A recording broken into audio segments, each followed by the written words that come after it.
This is Bob. Bob is learning about the advantages of having good wood. And what has he learned? 1, as it ages, some woods tend to lose their hardness. 2, know your wood before you ask it to do a specific job. 3, hardwood lasts a good long time and will bring joy to everyone. Yes, when it comes to wood, it always helps to listen to an expert. The Wonders of Wood are brought to you by Enzyte, the once daily tablet for natural male enhancement. 3 samples of Enzyte available while supplies last. Just call or visit 4enzyte.com.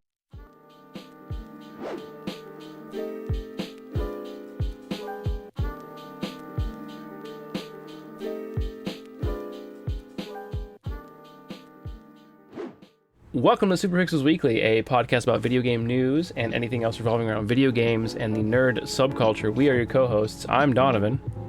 And I'm William. Our show is available on all major podcast platforms and in video form on our YouTube channel. Don't forget to email in your questions or comments for the show at superpixelsweekly@gmail.com. Also, our individual Twitch and YouTube links are in the description, so hit us up over there as well. One last thing, we talk about it every cast. You can get some sweet deals on some PC games through the Instant Gaming link down below if you're listening. It'll be in the description. If you're on Twitch, the link is in my About Me section that we're live on. I usually say CD keys, but PC games, just do that, get some deals.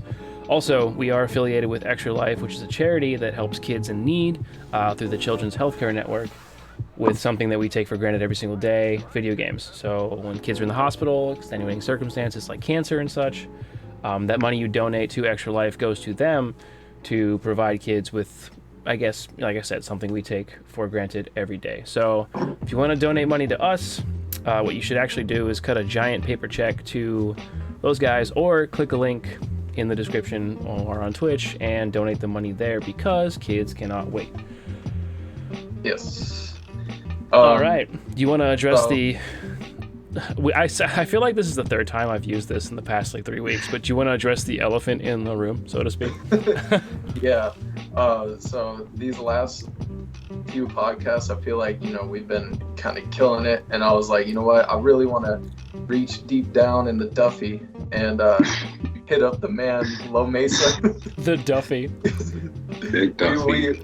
We reached in the Duffy and brought back LOWMESA, so welcome back. Yes, sir. Yes, sir. What's up, y'all? It's your boy, LOWMESA, a.k.a.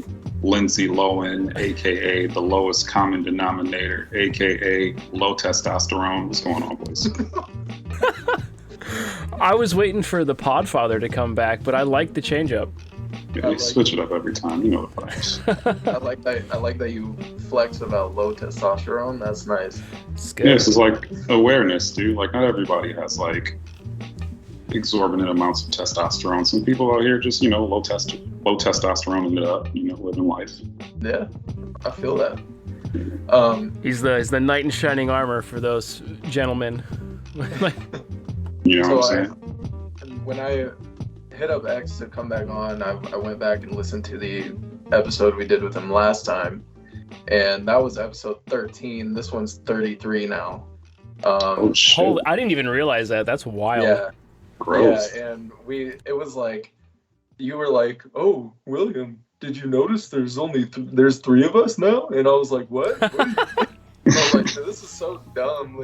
No, I actually. So it's funny you say that, because to kind of caveat into that, to bring an X back on the show, I did my homework too. Like, I listened to that episode again, and I actually said 4 of us because that's also back at the time that we used Craig. And you were just like, what are you talking about? Prove it to me. Because we didn't have a YouTube VOD or anything. So, X was just playing the role, being quiet the entire time. And he was just like, what's up, guys? And we were like, oh, shit, there's somebody here. We were so fucking cringe, 20 episodes ago. I know, realistically, it's not even that many episodes, but I was like, what the hell? The last time we had X on, you were still getting hacked by Russians. Yes, further developments have changed, obviously. Yeah, and then you and X had to explain to me what the uwu face was. Yes, we did. Know what that was? I don't even remember that. We've come a long way. There's nothing but character development on this podcast. And the big boy intro, causes that we're representing. I love this, dude. Oh yeah, definitely. Oh yeah, we've grown as humans over 20 episodes, because 20 episodes is not a long time for a podcast, but when you put it in like our time frame, like 20 episodes spanned like 2 years because we like stop, you know, we take breaks or like just be like, oh hey, you want to pick the podcast back up like after Christmas and shit? I mean, let me give you some perspective. Like 20 episodes is a lot of episodes, regardless of the length of time it took to like get to that point. Like I started 2 podcasts, none of which made it past 1 episode. So every episode's a major win and great success, gentlemen. So congratulations. We brought him in as the hype man. That feels good. I actually really appreciate that. I already know. No, we really should be on like episode 60 at this point. Yeah, honestly. We're trying our best. We've been on a roll lately. We haven't missed a week in a while, so. There we go. Let's keep it going. Yeah. It's just gonna be a part of the cast from now on. We're gonna just roll it into like the Super Mesa Weekly or some shit. I don't know. Like, hey, spinoff. Yeah, it's gonna be a spinoff. It's gonna be a prequel or a sequel. But normally we cover news because we like to assert ourselves as gaming journalists, which we are fucking the farthest thing from it. But it feels good to claim that title. But we wanted to. Well, William had this idea and hashed it, and then I kind of was like, yeah, fuck it, because William's usually the writer. As weird as that is, he's the writer, I'm the editor. We wanted to kind of throw something out as far as this cast. I think everybody that's on camera right now has a loose idea. We wanted to kind of make this not a nostalgia episode, but more so like a foundation thing where like games, you know, we don't want to talk about news at all unless there's something crazy that pops up now, breaking. Like we'll have the Twitch or the Twitter header up and just see if some crazy shit pops. But we wanted to kind of talk about, as far as from the 3 of us, I guess what games over the last 20 to 30 years, because that's where we're really at in age, made us, so to speak.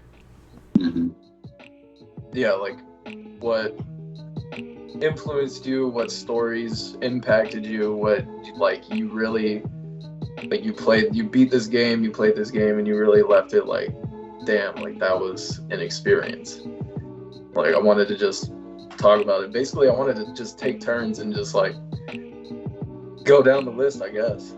I don't know how many games you guys have. I only put up 5, so. I'm going to be honest with you. This is all going to be like, yeah, maybe 5, but it's all going to be essentially from the hip. So are we, well, yeah, like, as I'm saying, we had a loose idea, like, honestly. When I do the podcast, I have to write everything down. I'll forget everything. I can't just come up with shit off the top of my head, so I have to write everything down. So, I mean, I did. I like to pride myself on being the scat man when it comes to this, because I'll ramble on. Like, don't get me started on NFTs and shit. Like, no, we're not talking about NFTs today.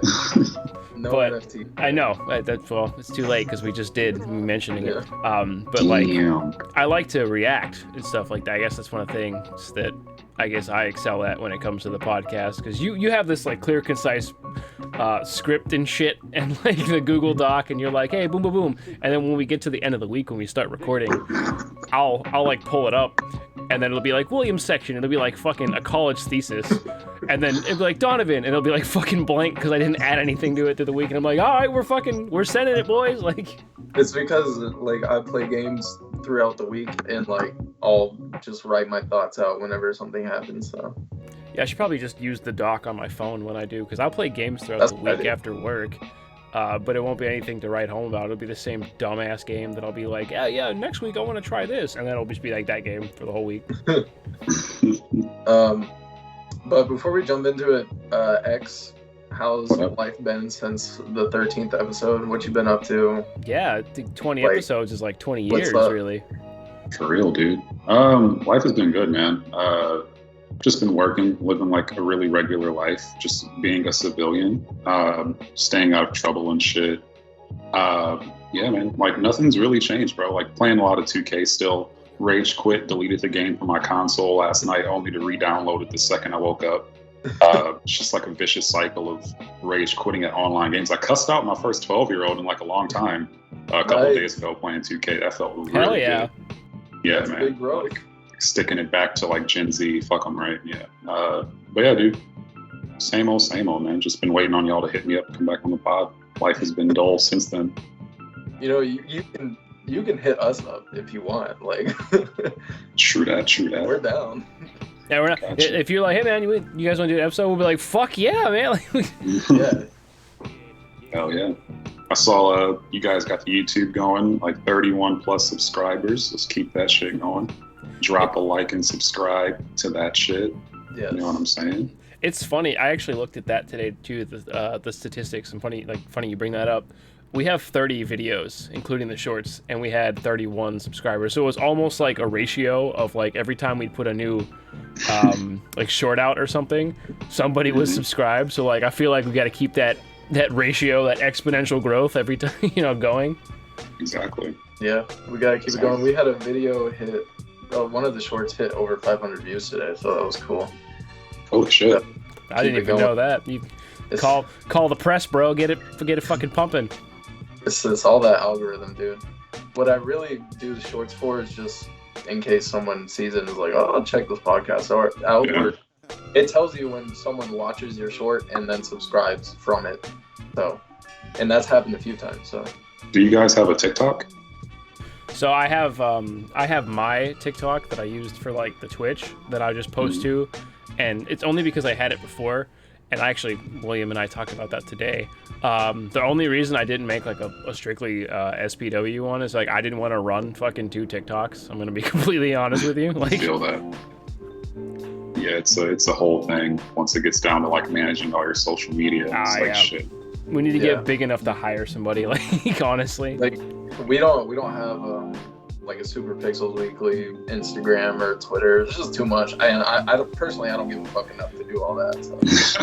Not like as a slight to the people that watch or the community, but more so like that too, I guess. Yeah, I'm with you. But more so like this we don't make any money off this. We just do it because it's fun. And then if we ever get to that point where we're like, oh shit, we might make money from this, that's kind of scary as an adult now, because I'm like, fuck, dude, what about taxes? Like, oh my god. Like, That's real. Like, I've thought about that, taxes, and then we're 2 people. Like, what the fuck do we do? How much do sponsors even pay? How do I don't who do know. we call? Oh god, like Ghostbusters. I've looked up how to get sponsors, and it's like, yeah, send in all your fucking podcast statistics, and I'm like, I don't even know where to get that. I don't even know how many people listen to this. That's hilarious. Siren in the chat was just like, hire me, what the fuck? And I'm like, hey, whatever. What do you want to do? What do you want to do? You want to edit? You want to like, just let me know. Hit me up. It's a partnership already. Yeah. Yeah. Yeah, dead air, sick. Yeah. So like, how do you want to roll into this, or how do you want to start it out? Because we don't have any structure to this. So, y'all got games on the top of your dome right now. I don't think you want to open that box. I don't think you want to do that. I think because it's our podcast and you always listen to our annoying ass voices, I think X should start. That's probably, yeah, that's good. That's cool.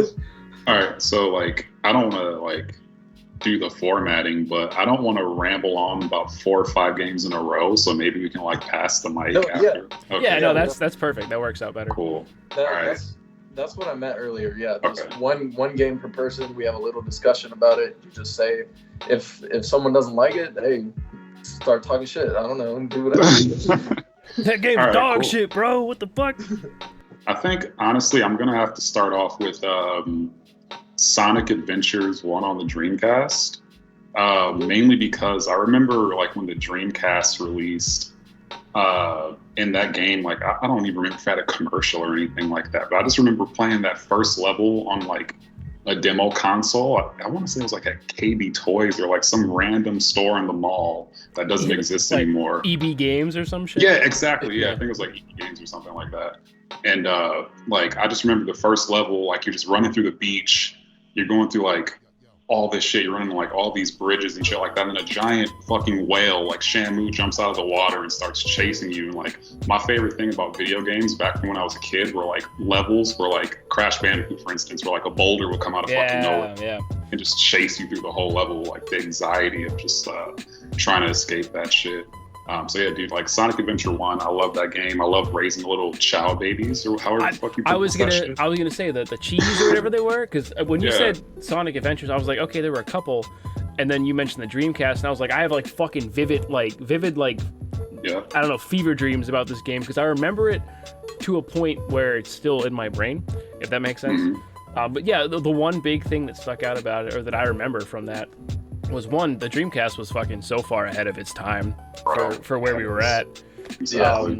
But then, like, I do remember it was like a weird mirror door or some shit you would have to go through, and then you would enter like the chai or the chow baby fucking like domain, and it was like a little fucking like waterfall and shit. Yeah. You could like throw those dudes around. Yeah, you could fucking like literally abuse them. Yeah, and then they were like, "Thank you for the food" or whatever the fuck.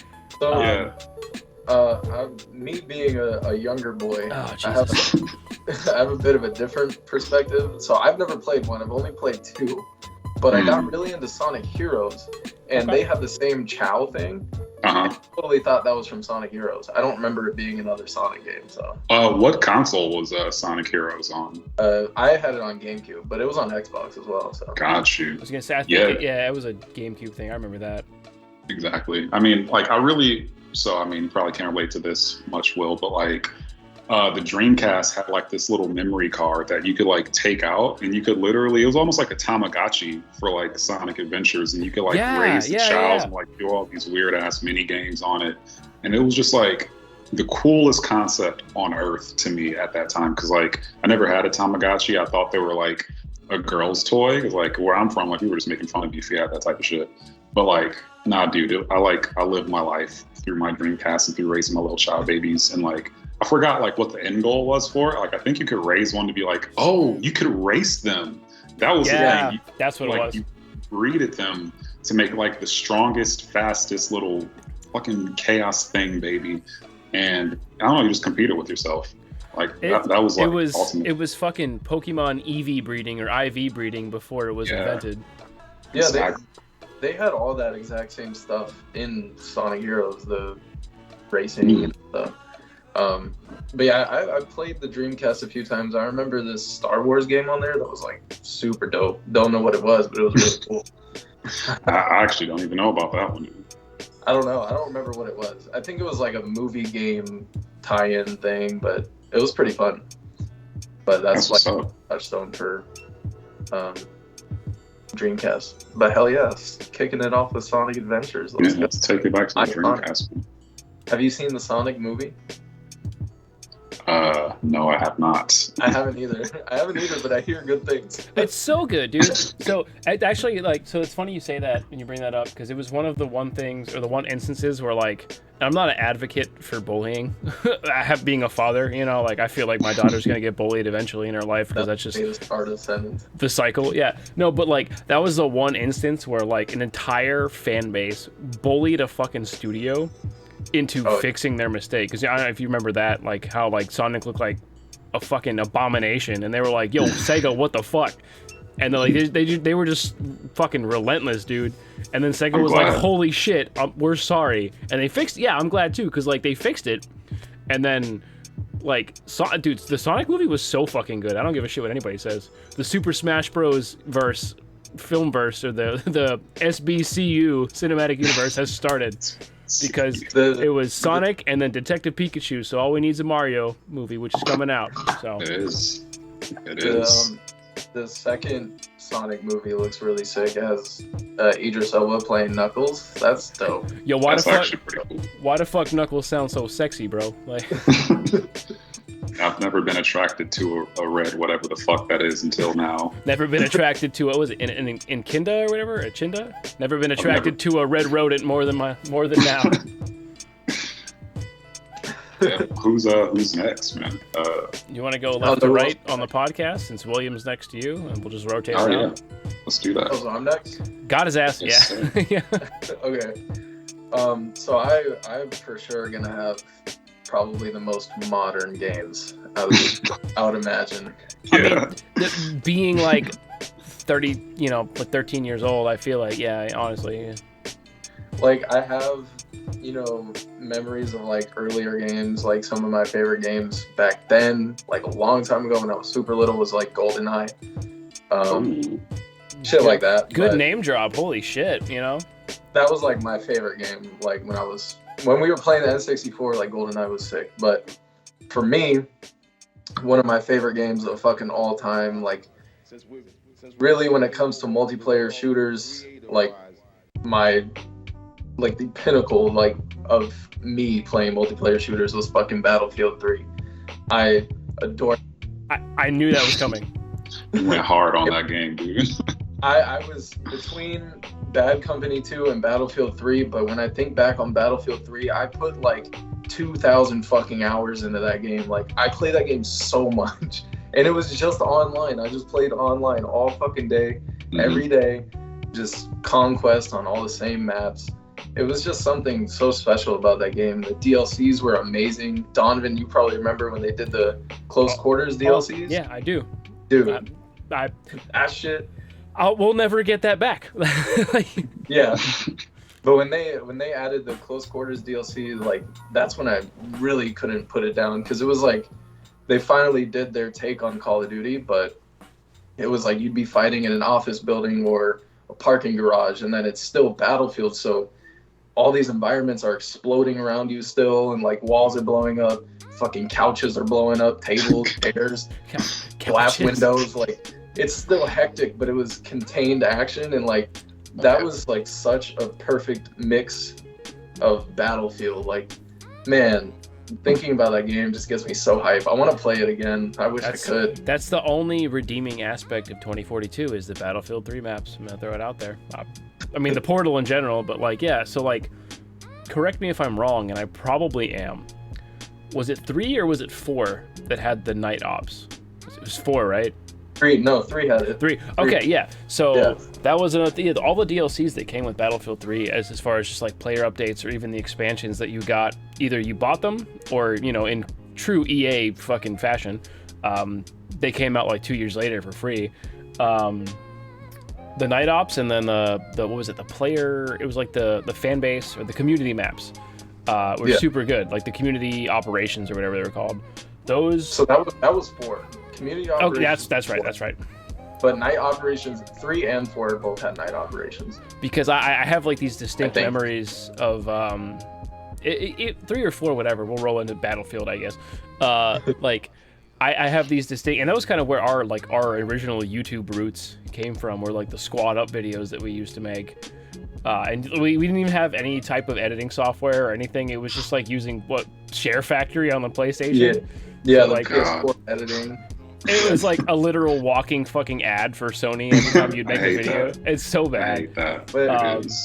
But like the night ops was such a sweet spin on it, because nobody really ever utilized those attachments on guns besides like a flashlight maybe to blind somebody. It's the same shit I do in Tarkov, but like having to have a flashlight or having to have night vision, because when you took shit off, like you're looking at a fucking black screen, like you're like, oh shit, the TV's off, but you're in a map, you got a HUD, Yeah, and the infrared actually mattered in that game, in the night ops. And a big thing about Battlefield 3 is they introduced Operation Metro, which is so iconic, such a great fucking map. Big motherfucking dick energy when you rolled out in the support class with a bipod at the bottom of the stairs. Straight camping. That's how I hit Colonel in that game. I'm gonna throw it the fuck out there, bro. Just sit there with an ammo box and a fucking MG42 or whatever, just like, don't come down the stairs, man. Or me on Operation Metro when it comes to the choke point where it's just one hallway and I'm just infinite RPGs down the hallway. Yeah. Oh god. Engineering it up, going prone and Griefing. fucking blow torching dudes' ankles because they can't find you. But yeah, I when I think back on like games that made me or whatever, Battlefield is such a big part of that. Like even before 3, when you think about Bad Company 1 and 2, like, not to get sappy or anything, but like me and you, Donovan, that like our friendship that was from where it came from. It started at Battlefield Bad Company. The fucking like that's up there forever. It's gonna be there forever. It's iconic. But that's my game. So yeah. Okay. Good I shit. guess that's my turn. So behind me, on the stream is a square X circle triangle LED PlayStation. So one of the biggest things I think, and I guess I'm going to be chronological with my life. I don't know. That's my thought process.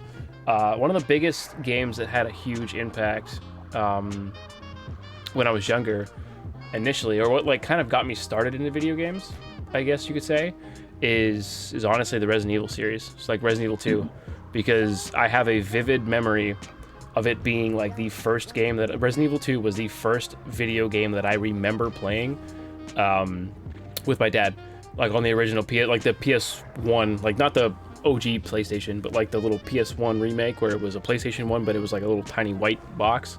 Yeah.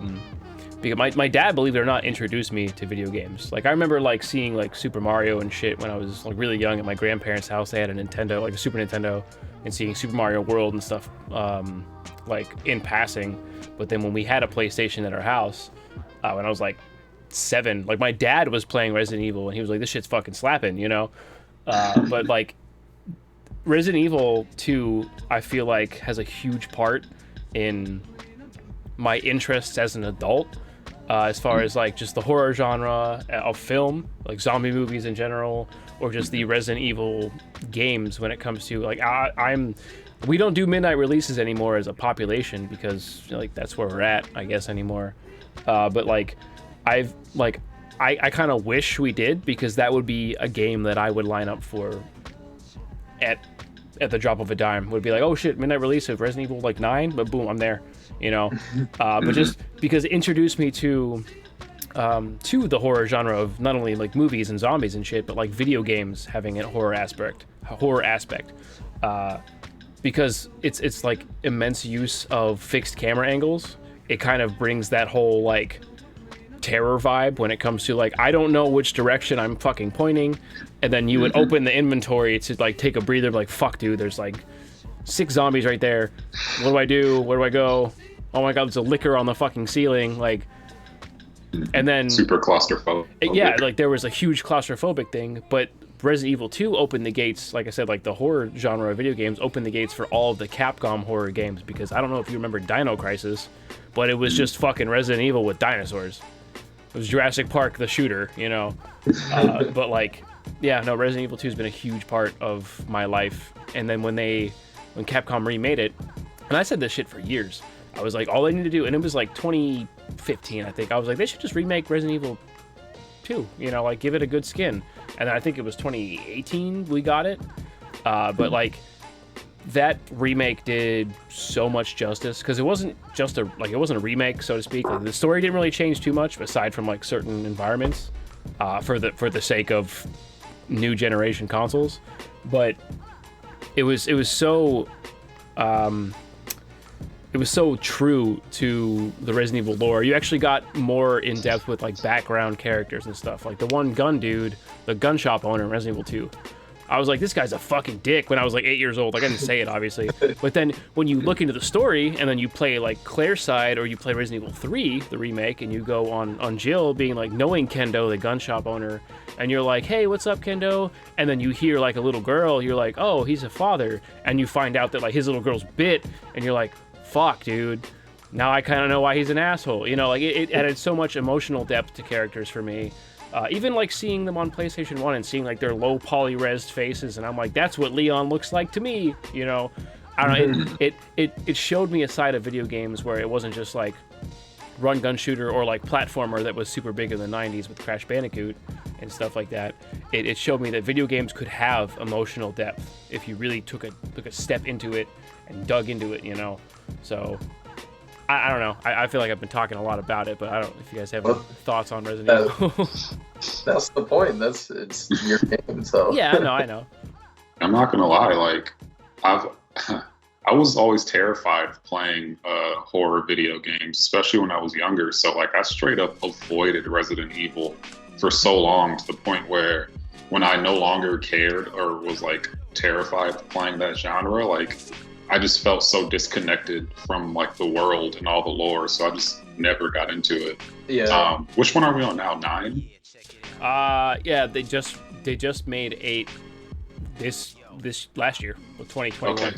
So they're we're on going to 8. we're on 8, but I'm assuming Capcom's gonna milk that fucking money cow for everything it's worth. So Resident Evil 9 is definitely gonna be a thing, I guarantee you. Yeah. That's kind of how I am too, X. Like, I wasn't scared, but like I just wasn't around that game. Like, I didn't even really know about Resident Evil too much when I was younger. Until, like I said, this last week I tried 4 one time. I didn't really like it because of the tank controls, but yeah, there's definitely a lot of story there that I am not caught up on. So yeah, I watched pretty much like I played 8 without playing it. Like I watched the whole like someone played through it on YouTube. Like a let's play. Yeah, that was William's thing. Like a let's play. I love watched let's all plays. of 8 on YouTube. Yeah, and it was legit. Like, I'm not sure how like Resident Evil stands feel about it. Well, actually, I am. Like, a couple of my friends said they hated it and they felt like it was just like, what is the word? Like, not pandering towards like the male audience, but like that. Anytime you invoke the wrath of fucking Chris Redfield, you're pandering to the male audience, because that is a fucking, like, as you are an advocate for the low testosterone males, as you've said, Chris Redfield is the fucking poster child of I take steroids in the ass every morning. This man punched a boulder to death, so to speak, in Resident Evil 5, and it's been a meme in the Resident Evil community ever since. But no, I kind of know what you mean, where people, it's had mixed, I want to say, reviews, or like, I guess, attitudes. Like, I personally fucking loved Resident Evil 8. Like, at first, I was like, what the fuck are they doing? But then when you play through the game and you actually, like, you pay attention, and you're not just running and gunning, as you shouldn't in a Resident Evil game, and you start reading the lore and, like, picking up every fucking document or file you can find and read through it. It actually brings the entire story from Resident Evil 1 at the Spencer Mansion, like, full circle to 8, because it explains essentially how Umbrella started making the virus. So, like, I thought it was fucking brilliant. I'm not gonna throw it out there. And then, like, there's a huge twist towards, I mean, you all watched it, so, like, how Chris shoots, spoiler alert if you haven't played Resident Evil 8, but you watch me play it on Twitch, so, like, whatever. Chris shoots your wife, but it's not your wife because it's like shape-shifting. Exactly. Yeah. So like the whole time, like when I first started playing it on stream, I was like, yo, fuck you, Chris, how dare you betray me like this? But then like he was like, what are you fucking talking about? And I was like, oh shit, wait, my bad, dude. Like, I don't know, it was good. It was good writing too. Like, I feel like it was great. I guess they're mad that they created a new character like Ethan Winters, but you can only milk Resident Evil characters for so long, where they have gone from the limelight of the main character to becoming more of a character that you see in passing, which I think I really enjoy, because it passes Resident Evil off to like the next generation. Exactly. Yeah, dude. I should probably I'll probably give the next one a chance. Maybe, we'll see. Or I might just watch you play it on stream. I mean, whatever floats your boat, honestly, it's, yeah. I'll probably watch it as well, but all right. Let me see. My second one. See, this is hard, and it's kind of split between like the first game and the sequel. But I think I'll just say, I'm just gonna say, all right, it's gonna have to be 2 games, but in one. It's the first and the second game, and it's gonna be Metal Gear Solid 1. I was waiting for it. If it wasn't you, it was me. And it's gonna be Metal Gear Solid 2, and it's for similar reasons as like what you mentioned, Donovan. Like, that was like, Metal Gear Solid 1 was one of the first games that like I really got into, and like actually, fun fact, I never actually beat that game myself. Like, I watched my dad, rest in peace, like play through that entire shit. I hadn't either until I was a 27-year-old man. Yeah, I got fucking mad at the torture scene, and I was like, this game is fucking bullshit. I don't want to play anymore. Like, I used to sneak out of my room. Like, my dad would play video games late at night. Like, he worked like super late. He'll come home super late. I would like sneak up stairs and like peek around the corner and just like watch him play it while laying on the stairs. Like, and I didn't think he knew I was there until like one day, like halfway through the game, he was like, you can just come up here, and sit next to me and watch me play it. Because like another reason why I never really got into it personally is because like I think it was like rated M at the time. And like my mom was super strict. The day he said that, you had a fucking exclamation point above your head. You were doing your own little fucking Solid Snake shit, going prone in the hallway. Exactly, dude. Like, and like he invited me to just like sit next to him and watch him play the shit. And like I got super immersed into it, man. And like man, I want to fuck up my timelines, but like at that point in time, like I was into like anime. I think I want to say like I'd already seen Akira, and like I want to say I'd seen Ghost in the Shell. So like my sensibilities were kind of leaning towards like more adult themes. Cyborg like, ninjas. Yeah, exactly. So like Metal Gear was like right up my alleyway, and I feel like just like that early part of my childhood like sticks with me even to this day. Like the reason why I'm into like cyberpunk or like I'm into such deep topics or like I'm still a fanboy of Ghost in the Shell and shit like that. But convoluted lore in general. Exactly, shit that makes no sense unless you really fucking want to sift through the pages. But wow, you ever heard of a game called Kingdom Hearts? Let me tell you. That game is on my list, actually. There you go. Me too, actually. It's a spoiler alert for the stream. Talk about convoluted story. Oh my God. Christ. But yeah, man, I just think it's like I like that game the most because like it was just like a bonding experience. I did play 2, and I love 2 a lot. I think that story was like a little bit better than 1. Like some people might hate me for saying that, but fuck them. Yeah, it just made a little bit more sense to me. Like the graphics are better, and like I was young, like I was like a proponent. Like if it looks better, it is better. And that's not necessarily true. I feel you. Yeah, that's how it was growing up. Like if the game looked better, it's immediately better. But yeah, man. Now you as an adult with a refined palate have discerned that. Me myself also, indie games are like one of the primary things I play, and I'm like, damn, this fucking 8-bit hitting different. You know, like. No, I feel you. Like Metal Gear Solid is definitely like 1 and 2. 1 for the sake of like introducing me to just Hideo Kojima's masterpiece, and like don't get me started because I'm the fucking archbishop of the fucking first church of Hideo Kojima. Oh no! But like, just the fact that like. Same with Resident Evil, I guess, so to speak, is it introduced me to the fact that video games can have so much more depth and so much more meaning behind them than just press X to shoot. Oh, you killed that man. Way to go. You know, because like with the way Metal Gear Solid is usually always preferred to be played by the devs and by Kojima and just anybody that's played a Metal Gear, is they want you to be non-lethal. They want you to like not make a sound, not make a trace. Don't ever let anybody know you were here. You know, whose footprints are these was like the worst thing to fucking hear as a kid. But then when you get to 2, like the political ramifications, and this is gonna get fucking way out there, but like the political ramifications of just how Kojima holds himself as a person translated to those games, because one of the main themes, everybody sees Metal Gear Solid as like a stealth action shooter, you know, like get from point A to point B, kill whoever's in the way, complete your objective. Like, what is the farthest thing from what that man wanted those games to be about? Because everything all the way up to like Metal Gear Solid 5, Phantom Pain, have always been like anti-war, and how like Solid Snake's like a fucking tired guy. He's like, God damn it, I'm sick of this shit. Stop starting wars. Like, so you can, that I guess plays into the hand that I said before with Resident Evil, just like how depth can be obtained from those. And I think we've talked about it a couple times on the podcast about how video game, well actually it was 2 casts ago, I want to say, video games essentially in our day and age need to have historians. Like, we need to have people studying these old games, you know, archiving things and just using because they're a piece of pop culture. It's all equivalent to music, really, not so much in how long it's been around, but just what you can take away from them. They're fucking on par with movies and literature. Like, it's a piece of art. It's a work of art. Which, fuck you, EA. I see you fucking these games up. God damn it. But I don't know. Yeah, 1 and 2, and then 2 with the fucking slap in the face about how everybody saw Solid Snake in the beginning. You know, spoiler alert, it's a fucking 20-year-old game. You were like, fuck yeah, I can't wait to be Snake. And then like you play the first half hour, and then you're like, yeah. And then like the first minute after that, you're like, who the fuck is this guy? Like, why am I naked? Why am I naked in the tanker? Like, so good. I don't care what anyone says. Man, I could have just walked away and left for like 5 I don't know anything. I've never played a Metal Gear game, so. Oh man. It's a crime. It's ridiculous. I know. It is what it is, man. In this house, it's a crime, but it's forgiven.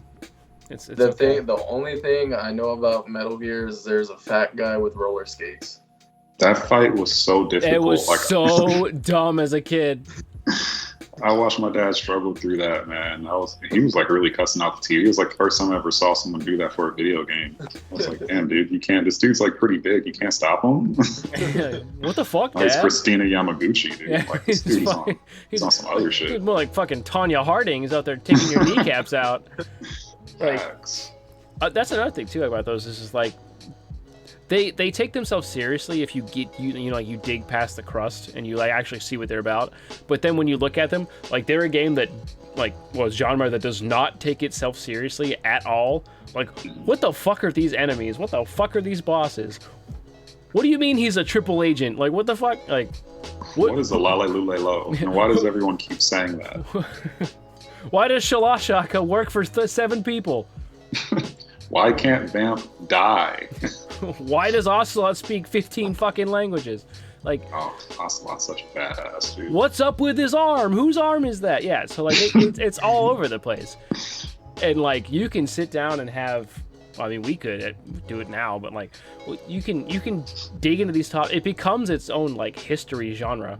Like honestly, like there's so many conflicting reports and like different opinions when it comes to Metal Gear that it's its own area of study. Like I can't, like there's no way, you know.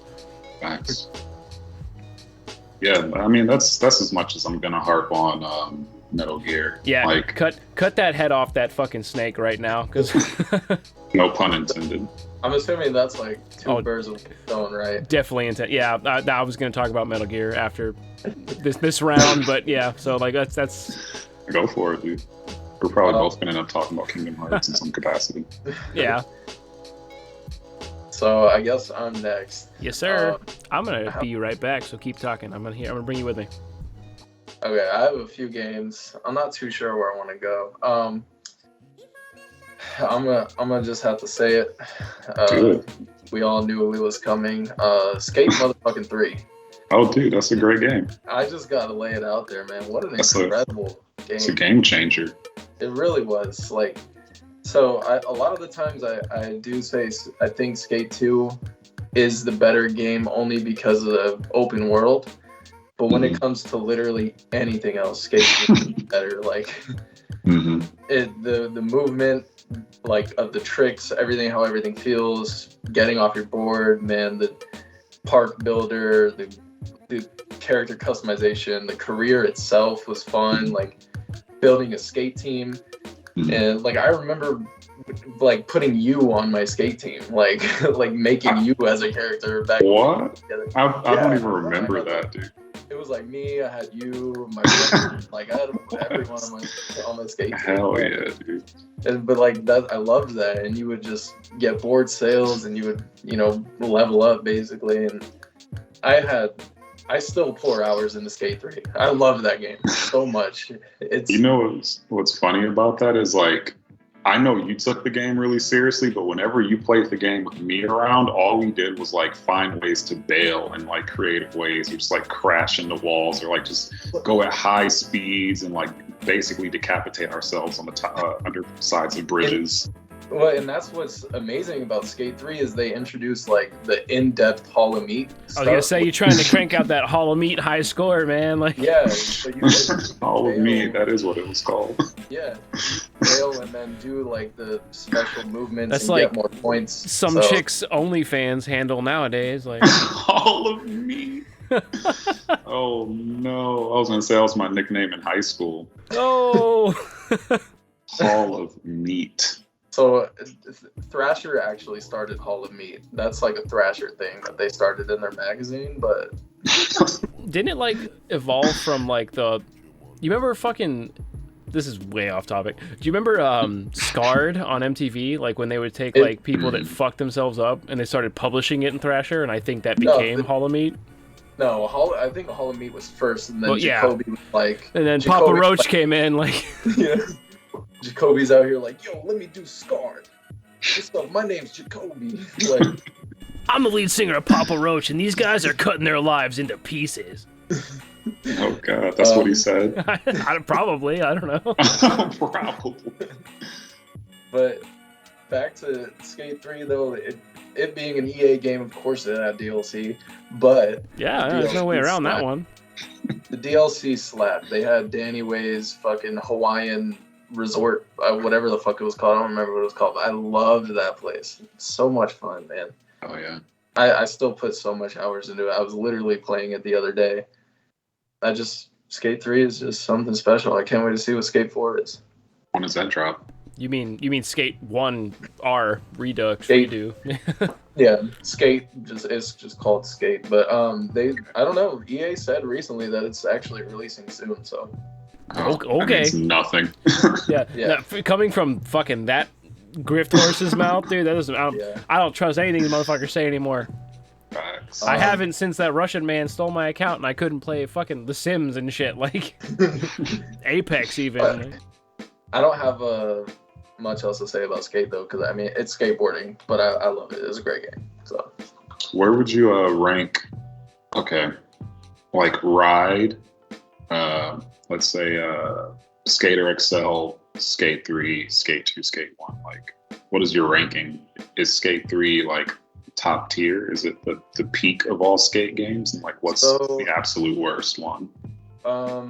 it's hard because, like I said, Skate 2 I think has a better world, but if we're talking about just the way it feels, Skate 3 is probably at the top, and then Skater XL is right under it in my opinion. Oh damn. Okay. And then Skate 2 and Skate 1.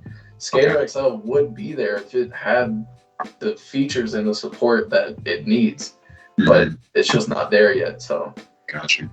Skater XL, don't get me wrong, Skater XL is an incredible skateboarding game. Like, there's just stuff they need to put into it to really make it that game. But I'm afraid that Skate 4 is going to come out and just eat it up, like, before they can even add more to the game, you know? Absolutely. I'll be right back, boys. I need to grab a beer. It's like right behind me. Word up. Don't mind me. I guess, Donovan, you're next, right? Yeah, I'll be next. I do want to apologize in advance right now. I'm gonna edit I'm not gonna edit this, but I'm gonna say it. Your NDI source dropped for a second. You had that here like whole like Chinese subtitle thing where you're talking, so I fixed it, and then you were double speaking for a split second. So I'm not gonna edit it. I like the raw dog data, but I wanted to throw it out there to everybody listening right now, or even watching the Twitch VODs or Twitch stream if you want to, get back into it. Watch the VOD later. William's gonna speak double for a split second, so I apologize. So next game, huh? Like, I feel like I need to dig into the platforming genre because we didn't really talk about anything really so much from that. I gotta throw it out there because it's also one of those things, like a huge part of my life. Fucking Crash Bandicoot, man. Like, Nice. 1, 2, 3, and then I haven't played 4, but the remake they had on PlayStation 4, I remember vividly when I was overseas, when I was in Korea, it dropped, and we were like, dude, like, we bought it, and all we did was we got like 2 cases of beer, and we were like, let's fucking beat this game. And then we ended up being those people who were like, how is this so hard now? Because I remember doing this as a child, but like that game was, the remake was like notoriously more difficult than the older games because of just how analog controllers and shit had evolved to DualShock. But no, I think Crash Bandicoot, and then same with all the other like platformers in general on the PlayStation. And the reason I'm talking about Crash is because I know that when it flips around to X, we're going to talk about Kingdom Hearts. So I'll just, but I feel like platformers have really defined just video games in general too, for the most part. But like for me, because you get your history rooted in that from the older platformers on like the Nintendo platformers like Super Mario World, or even all the way back to Super Mario on the fucking NES. You being a character A has to get from fucking point X to Y, and then there's shit attacking you. Putting that in a 3D rendition with even like Mario 64 or like the PlayStation, like Crash Bandicoot. Crash Bandicoot had a big impact on me because that was one of those things like that my dad and I also played together. So I feel like that's a theme that we all have, like dads introducing us to video games, which I hope to pass on to my daughter because I kind of did that earlier, playing Minecraft with my kiddo, which is, I never thought I would see the day, honestly. But no, yeah, Crash Bandicoot, which just the fact that it added variety, because you could get something in like a 2D environment with like Super Mario World would be like, oh, now we're in the desert or whatever, now the sun's trying to kill you, which felt like it's like an analogy for when I was in Kuwait, but like the thing that you brought up about like the fixed camera angles changing and the claustrophobia and the anxiety that came from like when Crash Bandicoot was like, hey, check it out, like Crash 2, I think you would warp into a room and then like Crash will be facing the camera and you're like, what the fuck, and there's no door behind you, it's in front of you and you have to run towards the camera. Oh my God, it adds so much anxiety because you're like, I don't know what the fuck is in front of me. So like you're running, like I remember the first one that you encountered in Crash 2, I think on the first like level of stages or whatever, was that boulder one, and it was like they had like electric fences and shit and like big ass gaps and you have to time it right. Those levels are always so hard. Yeah. So stressful. Yeah. It definitely like developed into my undiagnosed adult anxiety that I probably suffer from to this day. But then like they developed it even further with those like changes in maps, because it wasn't just a platformer, it was like a platformer with some spice or some pizzazz, because there were levels like the snow one where you had to ride the fucking little polar bear and you had to fucking move around and like or the fucking, I think it was Crash 1 or no, it was Crash 2, the fucking surfboard one where you had like the jetpack hoverboard fucking in the water and you had to avoid shit. Like it added pizzazz. It was the same game, the same recipe, but it changed up a little bit with what it was, so it kept it fresh, right? But yeah, no, that's one of the biggest parts of my childhood too, paired with Resident Evil, was that. And I feel like all I'm doing is talking about Sony games, which, I mean, whatever. Would you look at that? Yeah, imagine. That says something. And it also says something that I've only talked about EA games. Unfortunately.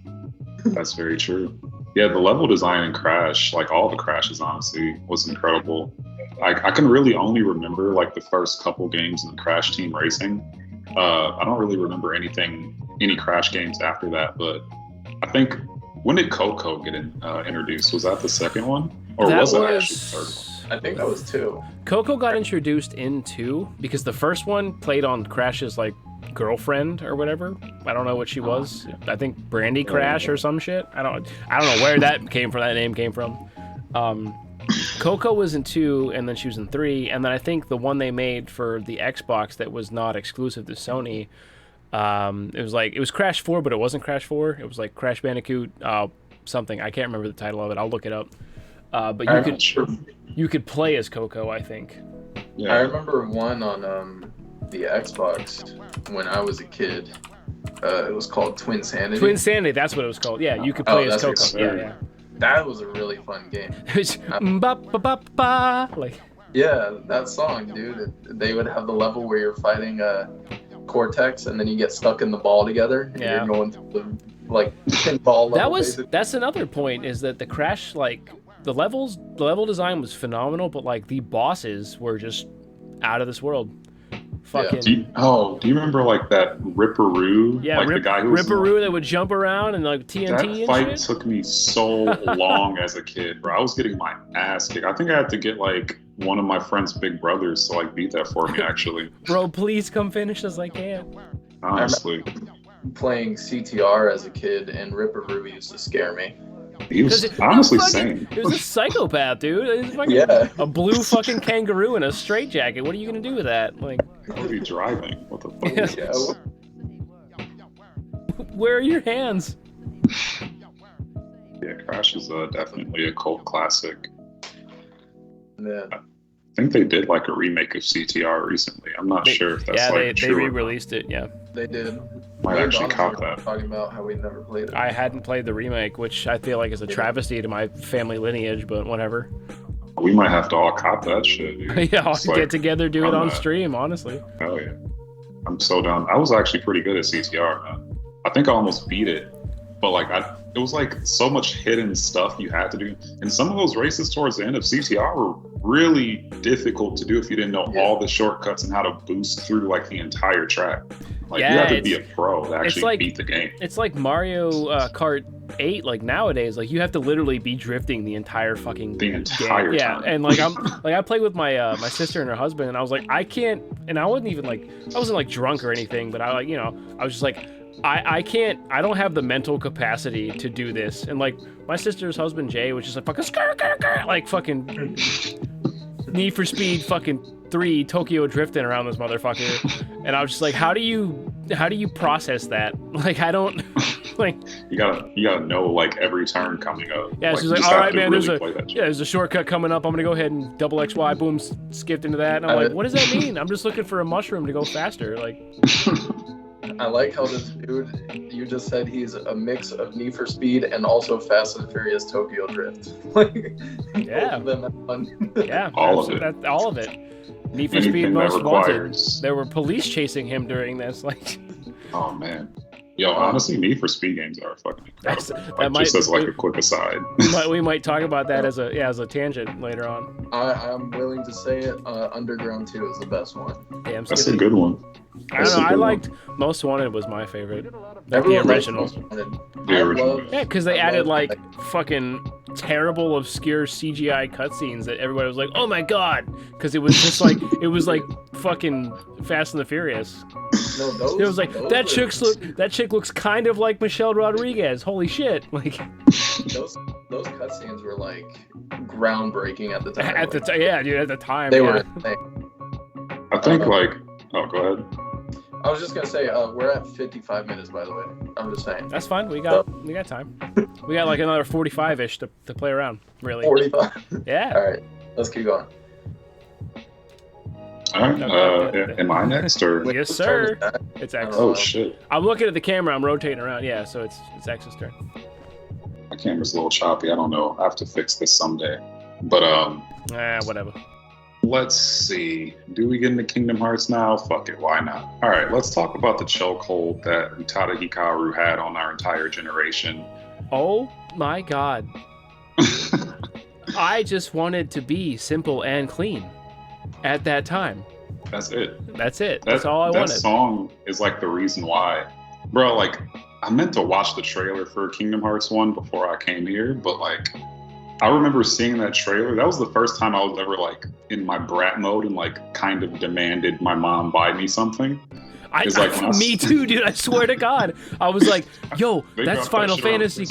characters and Disney. Mom, we need it. And she's like, what does that even mean? I'm like, shut up, bitch. Swipe the card. Like, Bruh, like, oh man, I really wish I watched that trailer. But I just remember just, I don't know, the song, like our hands barely missing Kyrie, like standing in the water Yeah. looking at whatever the fuck that island was called. I forgot the name of every place in that game. but, Destiny like, Island. Destiny Island, my And the boy. star fruit made your entire life be a thing. Oh my god, what a great game! Like the amount of I was so afraid to leave Destiny I remember as a Island. child being so vividly angry at Riku because I was like, how fucking dare you share a star fruit with Kyrie, you piece of shit. That's my bitch, you motherfucker. Facts. I was mad. I was for real jealous. Like, the point yeah, where Kingdom Hearts. I think on Destiny Island, you get like a combat tutorial with Riku. He's like, hey, Sora, let's spar. I'm like, oh, I'm gonna beat your fucking ass, kid. Like, Psych, I think Riku fucked me up. he did too. I was like, stop talking to my bitch, man. Like, Yeah, dude. Like, Kingdom Hearts 1 specifically is a really great game. I don't really have much to say about it. I don't really remember too much of Kingdom Hearts 1. I feel like I'm gonna like confuse my memories of 1 and 2. But you know, like with video games, the things that I tend to appreciate the most are like the things that they let me do on the side. Like building a gummy ship is something I spent probably like 40 hours on, just like making gummy ships and traveling from world to world, even when I unlocked fast travel. The gummy ship engine, or like the gummy ship mechanic of Kingdom Hearts 1 all the way up to even now 3, was the most fucking complicated, but something I wanted to learn so well in my life system. Because I remember being one, like and it's funny you bring up Kingdom Hearts. I don't remember being one. I remember playing Kingdom Hearts 1. I remember vividly as the age of 1. I remember playing Kingdom Hearts 1 originally, and I was just like, hey, I'm gonna use the stock one. I don't care, whatever.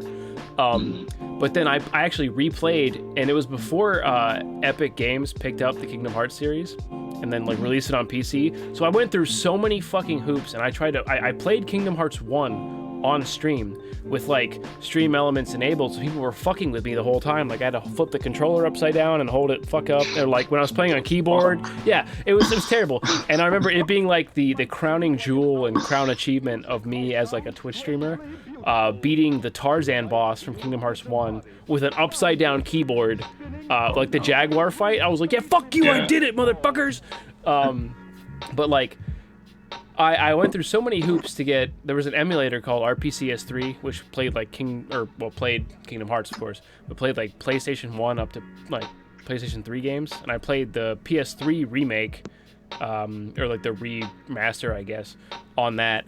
But like the gummy ship was such a fucking insane mechanic because we hadn't really had any type of like creation elements. I think, I mean, maybe we did. Like I didn't play a lot of JRPGs as a kid. I do like now, but like, you know, like having that full control of like, because JRPGs have that entire disgusting catalog of menus where you're like, I don't know what the fuck I'm looking at. And the gummy ship was kind of like that introduction to that, because you're like, what piece do you need me to put here? Like, I don't, does a half circle fit? I don't fucking know. I'm not a goddamn Boeing aviation engineer, but I'm gonna let it ride. Like, yeah, like, can I make an entire ship of lasers and just like rockets? Yes, I can. Okay, great. And you know, like, it was just like a challenge, or like just a test to see like if you could make it through like going from world to world without taking any hits. Like if you can just really just last. You can do the little button. Like left dodge, right dodge, hold the fire button the entire time, because there was no cooldown, and just like try to make it to the next like planet or like the next world. That's fucking crowning achievement. Correct me if I'm wrong. So this is where I think I might be like conflating like 1 and 2, or just confusing the two games. But was the Sephiroth fight in 1, or was that was what I was going to talk about, because I remember that vividly as a kid too. The Sephiroth one was in fight, or the Sephiroth fight was in 1, and I remember walking, because it was in the Coliseum. It was one of those like hero trials or whatever you could do. You met him first in Hollow Bastion, though. Yeah, and like, because that was the first thing that you get introduced to in Kingdom Hearts in the story, is like you go to Traverse Town, and I was like, yo, that's fucking Squall from from Final Fantasy VII. What the fuck? And then like I was like, hang on, everybody's from here, or Final Fantasy VIII, excuse me.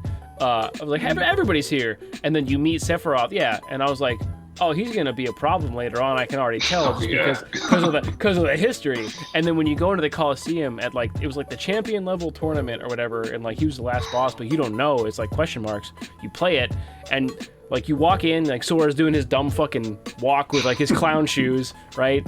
And then I'm glad that the cameras, you saw the fucking stupid, but you hear the fucking bump, and I was like, oh my god, what the fuck? Sephiroth, where's he at? Like, Jesus. And like, he was the hardest thing in the world.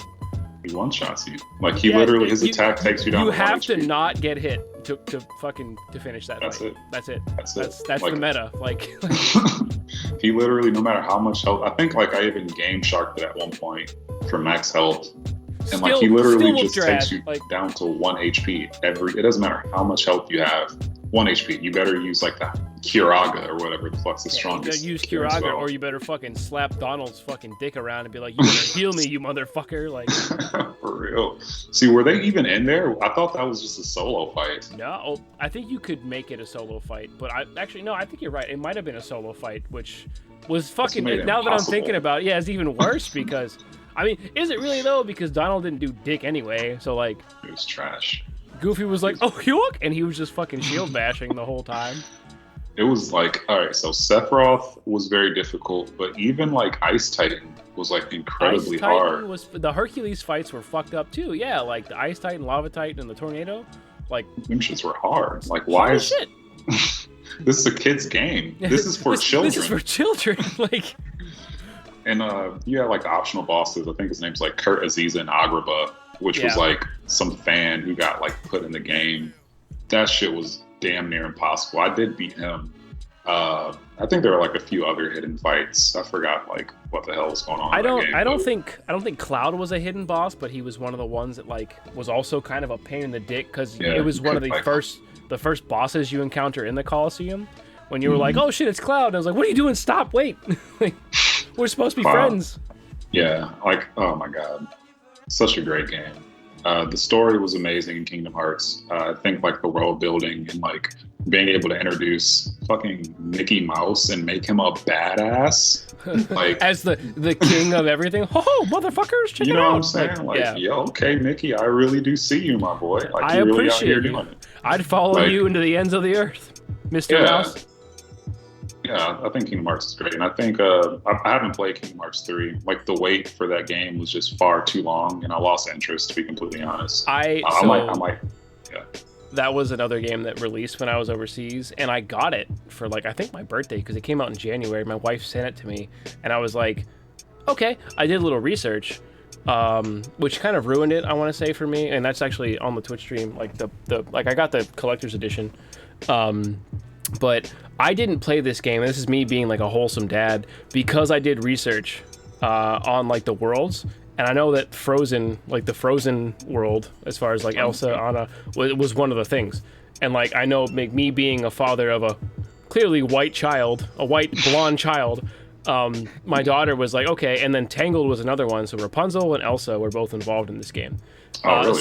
So I was like, I can't get to, once I get to that point, I have to stop playing until I get home so I can play this with my child. And like, it was the most, I don't know, it was one of those things, like I said, about us like having this relationship with our dads with video games. Like, I want to pass that off. It was like, I need to do this. Like, you can string me up, you can do whatever you need to do, but I'm not playing this fucking game until I have my child with me so that she can fully appreciate the work that went into this, which was also to caveat that the wait was like 15 fucking years or some shit from 2 to 3. Like, what? It's like the same. Not to like go on a whole nother topic, but it's like the wait for Shadow of the Colossus to Last Guardian. It's like I played like so long. Yeah, and like and when it dropped, it was so underwhelming. Like I was really disappointed. I was sad, you know. Like I was like, it gets to a point where it's like, is this even the same game? Like, yeah, like what was I really waiting on? Like, yeah, I guess I was just waiting on my expectations to be way too high for any. Like, I don't know. I was waiting on nostalgia, and I was let down. I was, but yeah. I think that was my turn. It was. Yeah. Things. Go ahead, William. Please. You haven't spoken in like 3 minutes, or maybe like 12 minutes. I'm sorry. I just listened to a 10-minute conversation and didn't know anything y'all said. Damn right, baby. Gummy ships, dude. I'm gonna throw a real one at you. One of the OGs. Let's go. Another EA game? Yeah, here, bring it. Beyblade Literate. No, this one's Treyarch. Listen, y'all ever heard of The Sims? No, I'm just kidding. To be fair, I love The Sims, but I'm with you. Badass. I name dropped them earlier, yeah. So I'm a shooter boy, so I'm going back to the shooters. Halo 3 is. I was waiting for a Halo. I was gonna say it if you didn't.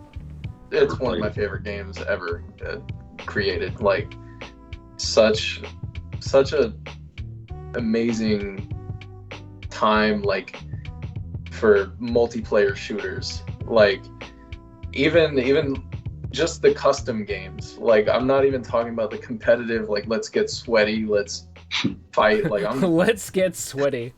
Like, I'm talking about, man, me and my friend Tommy just hopping into custom games or hopping into Forge and doing absolutely nothing but just fucking around, like, for hours. Like, we wouldn't even be playing the game. Like, we're just spawning shit and blowing messing around, like, stacking fusion coils to like the y-axis limit and seeing if you could make them all the way up there, like, or going on the sand trap and getting the giant vehicle, the elephant, and flipping it over.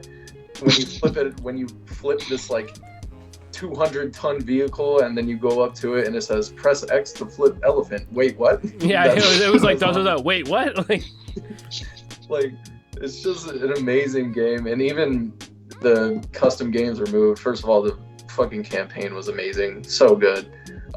You finished the fight, man. You know, except for not really. Like, yeah, it wasn't really the end, but it felt like the end when it came out. And man, I just have so many good memories playing that game.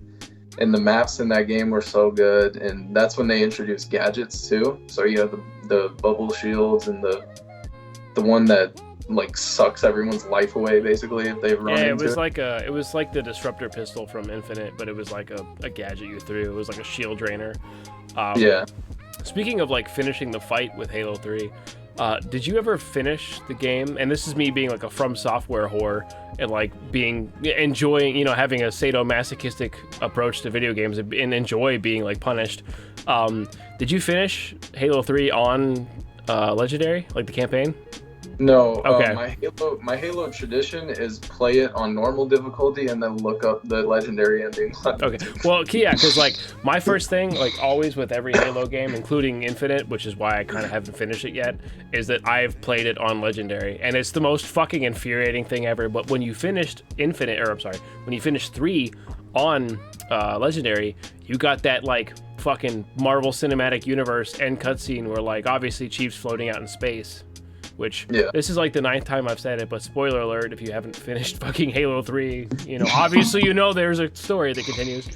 But, you know, like the end of the game, he's like, goodbye, Cortana, or whatever the fuck he says, and he's floating in space, but then, like, you hear him go, like, like, you hear, like, a breath, and, like, you see his, like, little visor pop up at the end of it, so, like, I was like, holy shit, they're making a Halo 4! And then, you know, lo and behold, we're on, like, Halo 9, technically now, so... No. I love the whole Halo franchise, but even on normal difficulty, I get fucking slapped. So I don't play on Legendary. I can't do it. It's too much. Getting bodied by grunts over here, tossing 2 plasmas at the same time. And Halo 3 was the first game to introduce like the brute weapons, like the fucking like the Mauler and shit, the spiker, spike grenades and shit. Those were fun weapons, and oh my god, the marketing for that game leading up to it, the trailers, the really CGI but almost realistic live action where he like puts the bubble shield down and then fucking he's like he fucking pulls the assault rifle off his back and you're like bah, bah, bah, bah. I remember that shit vividly. I will watch that today and I'm like, let's fucking go. Like, that's so when they dropped that Halo show trailer for Paramount Plus, or is it Paramount? I think it's Paramount Plus. I don't remember where HBO. Paramount. When they dropped that, I don't know. They're making it. It feels like HBO because it's gonna be really expensive. But when they dropped that, I was like, this looks like that trailer from fucking 20 years ago. I was like, holy shit. Yes. And then it's the same thing, like rolling into like the live action stuff. Like, do you remember when the ODST trailer dropped and like it was like the generic ODST soldier like going through basic training? Like that, I swear to God, and this is like probably the worst decision ever to, not to mention this, but like to explain, was like, I was like, yo, I want to be in the military after that. Like, I was like, damn, dude. Like, that was the best marketing. Bungie had the best marketing plan ever. I was like, holy shit, the army paid for this fucking video. I swear to God. Probably did. That's funny. Halo is just army propaganda. I never really played Halo. I've never beat a Halo, but I did watch a Polygon video where this dude literally reads every single Halo book and summarizes it in a video, including like, he also does the video games and shit like that and ties it all together. So like, I feel like I know a lot about Halo. Yeah. But like, you watched that, you like took that mainline IV of like the Halo lore. Straight up. Well, that's crazy in terms of Halo lore, because like, when you see like the games, you're like, holy shit, Chief's badass. But then like you watch this lore or like you read the books, and you're like, why is this man holding back? Because like in the books, Master Chief is like fucking a goddamn like Christ engine. Like, this man's fucking like rocket jumping himself and then punching a fucking elite across the map and shit. But that's Chief, man. That's honestly, I'm so excited for that to be like in live action. You have no idea, dude. Same. Yeah, I remember. Go ahead, Bill. There's a podcast called Finish the Fight, and it's these two dudes, and that's on brand. Yeah, but they go through every game, break down the stories, all that. Then they go through every books, like everything Halo they go through and break it all down in every episode. It's so good, and I listened to so much of that, and I got super invested into the lore. It's the only, like, I love Star Wars, but there's so much lore I just like can't even fucking bother to do that shit. But Halo, I got really into it. Hell yeah! You remember Red versus, what was it, Red versus Blue? Like yeah. the Red little... versus Blue started the machinima genre, like people making videos. It like was the precursor to people making like Gmod videos or Gary's Mod videos, like using video games to convey a story where they like animate themselves, which is cool because you develop a skill set with that because it's fucking difficult as fuck. But like Red versus Blue was so fucking groundbreaking, which I feel like is the foundation of the entire Rooster Teeth fucking like clan, so to speak. It is. And that's where Rooster Teeth came from, and now they're like a fucking multi-million-dollar company. It's crazy. R.I.P. Funhouse. Like, they're not dead yet. Might as well be. But... feels like it sometimes. Shout outs to Tech TV, Cinema Tech, all these. That channel used to push a lot of machinima. That's kind of where I got into that stuff. So yeah, like that's. The Machinima was pretty bad with their marketing. I mean, they were good because, like, obviously, we all knew what it was. But like Machinima, the channel, I guess whatever happened, right? Like, obviously, all the dudes, like even the dudes from Funhouse and Rooster Teeth, like, kind of left Machinima and like Inside Gaming and all that, and became their respective channels. But like, I don't know. It's wild how quickly the video game industry crumbles and rebuilds itself. It's like the fucking Geneva Conventions of video games. Yeah. Like, yeah, Machinima, like the actual channel Machinima used to be like the biggest thing on YouTube. Like, yeah, that was it. But now they're dead.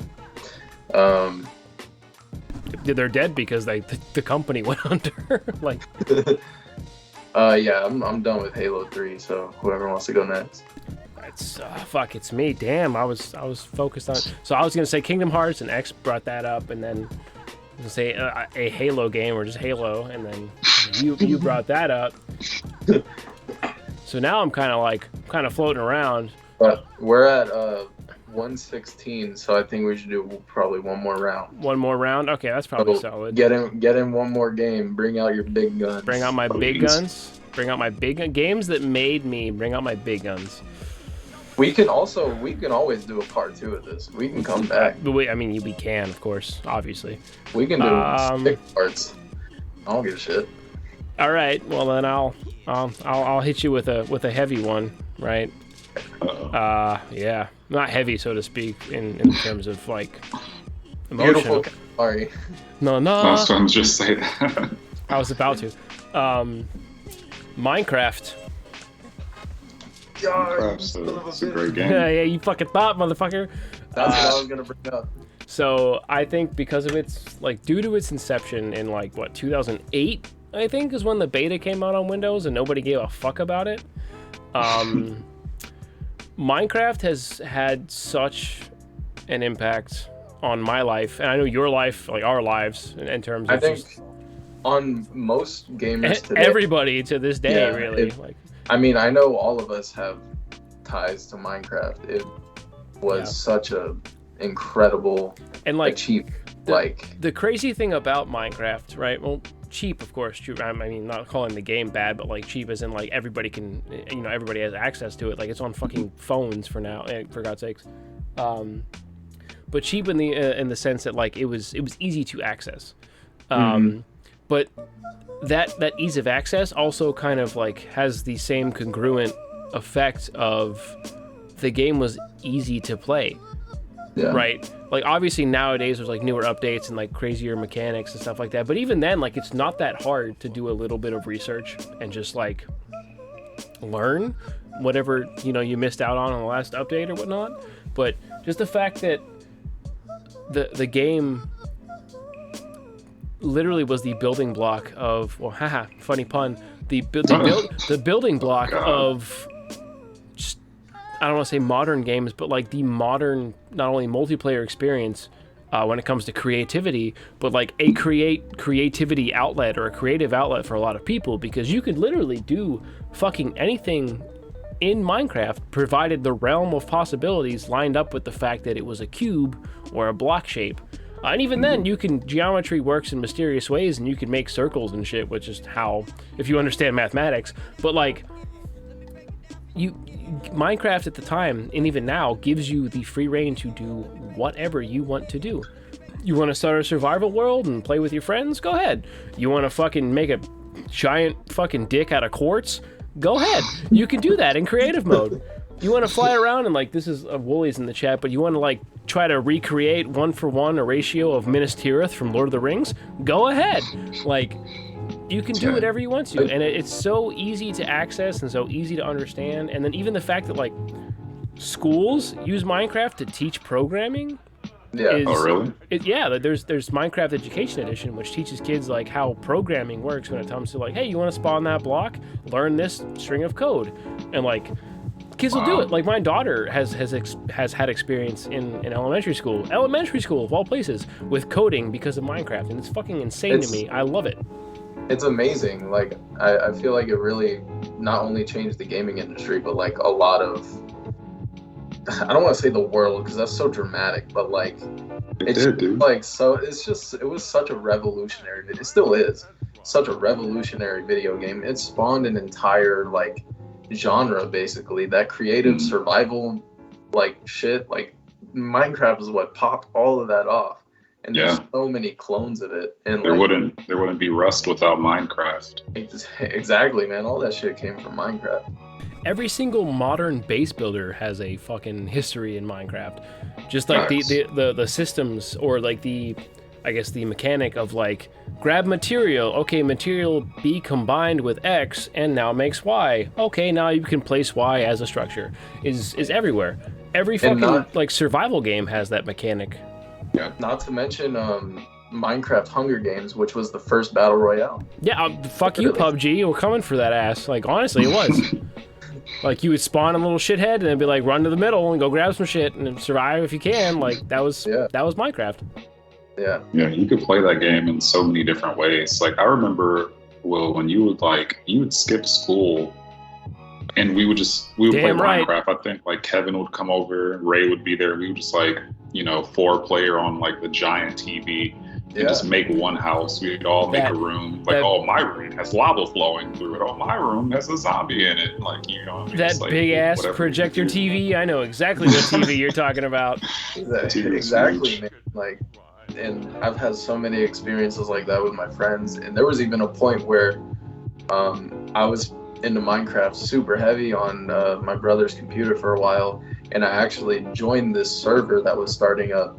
And I ended up becoming a mod on that server. Whoa, big flex. Yeah, I was friends with these people, and I helped them build this whole server up, and we were all mods, and like we controlled this whole server. It was so crazy. Like, you were like, fuck, dude, I got responsibilities now. Like, I gotta keep people in check and shit. Dude, yeah, I would log in, and someone would be like, man, look, someone griefed my whole fucking house. They poured lava on it. And I'm like, oh. I got you, bro. Here's 2 stacks of fucking 64 oak. Let me figure it out. Like.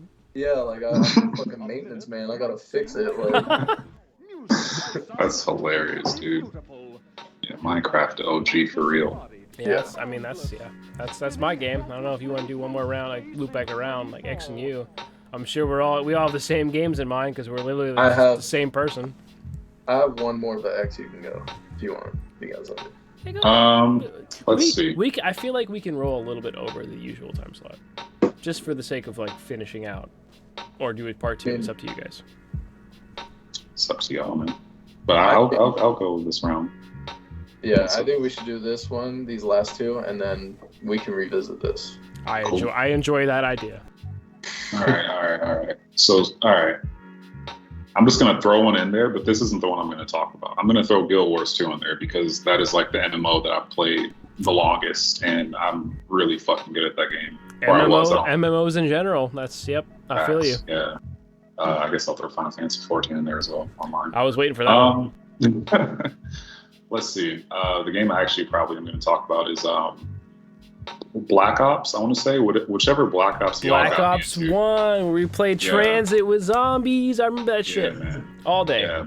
I think Black Ops was like it was really fun because like I was never good at shooting games until like I started running with y'all. Like I think like Ray was in like some clan or some shit.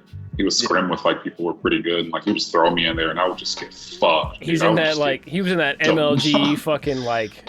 Yeah, I remember it was like IGX regret or some shit. Like, but I got so good at that game as a result that like I literally was on par with like Ray at one point. Ray was really good, man. Like I was like shitting on Kevin. I was killing Screed, and they were so mad because get like fucked, I was kid. Like, yeah, but like I was like literally like in the hyperbolic time chamber, just training, staying up super late because I lived with y'all during that point in time. So like. Yeah, I didn't have a life. I didn't have a job. I didn't have responsibility. I had nothing going on. Like it was literally just stay up late, weighted clothes and time. Like yeah, it was just stay up late on the super tiny TV that we're split screening on somehow, and just like 720p and annihilate people, dude. It was so fun. I got so good. Like drop shot, jump shot, side shots, like any type of shot, 360s. I was never really that great at sniping, but like I could pull some shit off. But yeah, man, like I remember the first time I did like a no death run, like 23 kills, 0 deaths.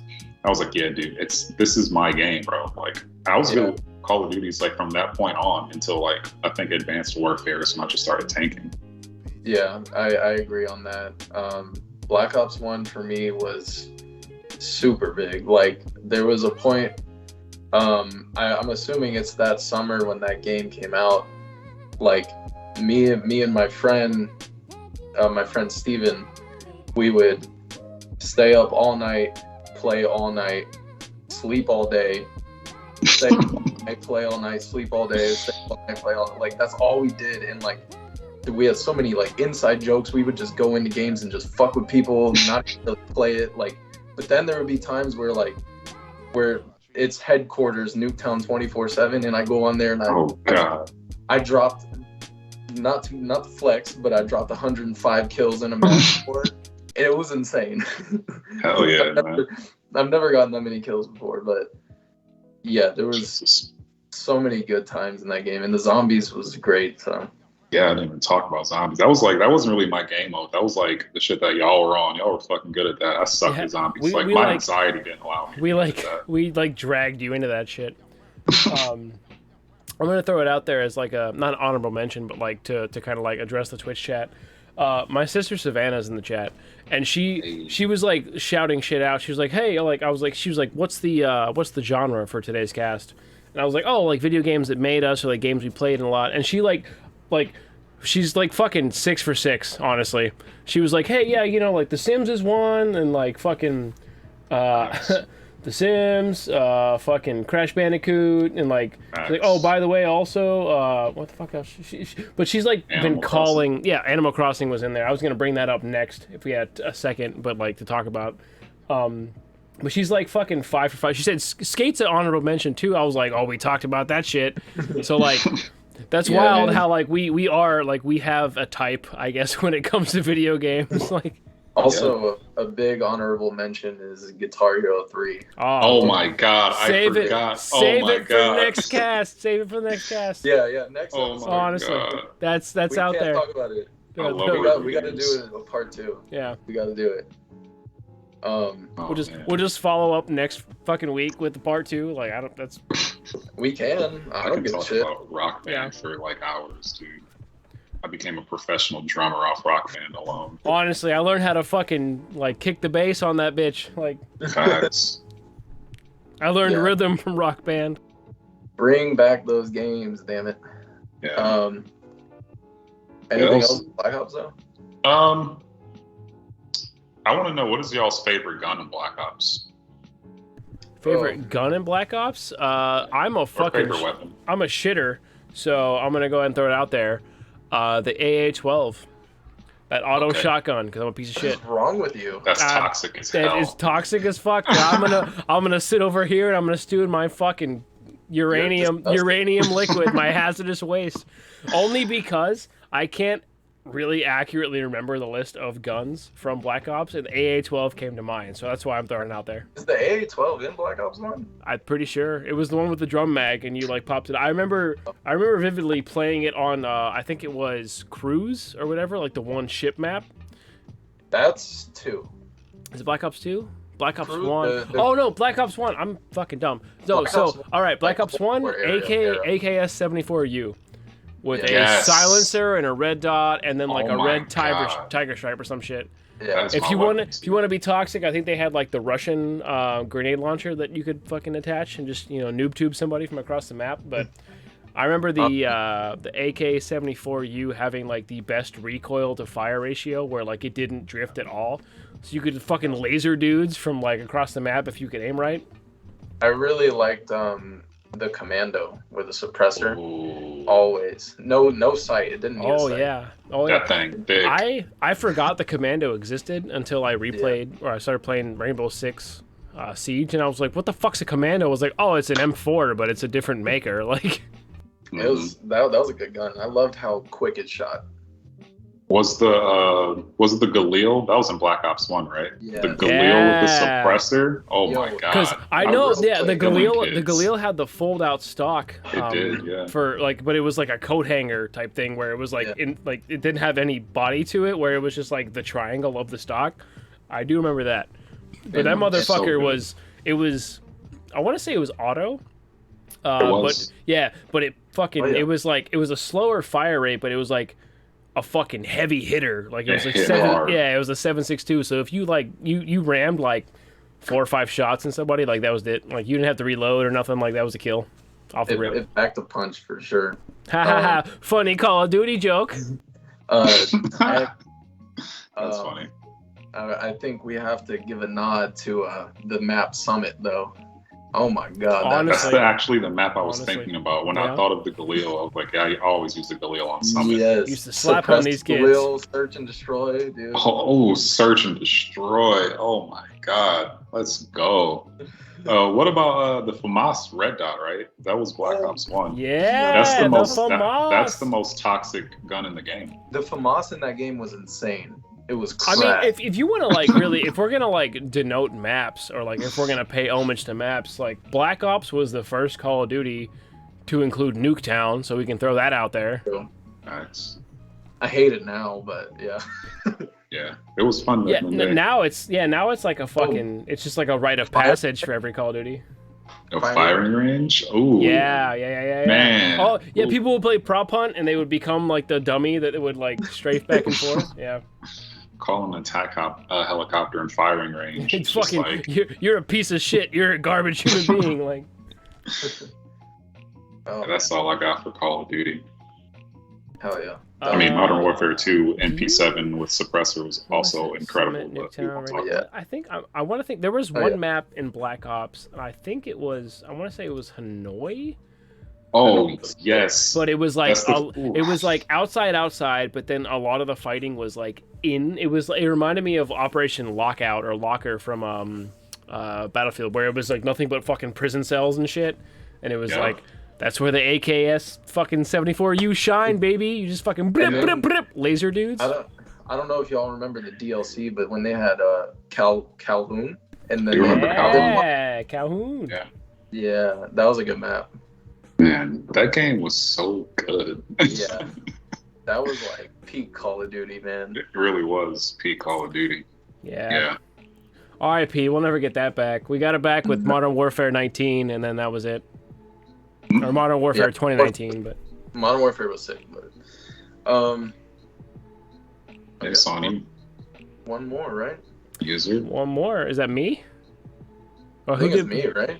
Who did Black? Oh, that's a good. Damn. I don't know if you look at the Twitch chat, but my sister had a good shout out that I think we should bring up, but that's on you. Bioshock. Yeah, no, that it was in my mentions for sure. Okay. Yeah, I've actually never played it because I'm just a scaredy cat, and horror games terrify me. Man. Bioshock is a fucking scare game, or like a scary game in the first like 2 hours, and then after you get to that point where you start getting like those fucking like injections or like the plasmids, then you become like that guy who were like, Where you This is hiding, from bitch? Like that's from 3, right? I don't know, but it's a poster from Bioshock. It looks Hey. like 3. I love it. I Got want the to say receipts. I want to say 3 or Infinite, but the voxophone was a big thing in BioShock anyway, because that's how you picked up all like the diaries or whatever, and you're like, this is Dr. Ava Braun. I'm experimenting on children underwater. Like, you learn like the fucking like the lore. That man, Bioshock's good. Bioshock's beautiful. Might have to go in more on the next one. You will do that next week. I'm gonna keep saying next week because I already got the stream set up, so like I'm not gonna change the background. But what's your one? I guess your final closeout game that you want to talk about? My last one is definitely the most recent game on my list, like the one that came out most recently. Okay. In my opinion, is one of the greatest games ever made. It is a little game called Red Dead Redemption 2. Never played it. You muted yourself, Donovan. You just muted yourself. I know I did. God damn it! I was so excited. I was rooting and tooting and fucking thinking about cowboy shooting when you said that. When I think of like storytelling in a video game, like people are starting to see how video games can be storytelling, like movies are and TV shows are. Like, yeah, they got more depth, you know, like.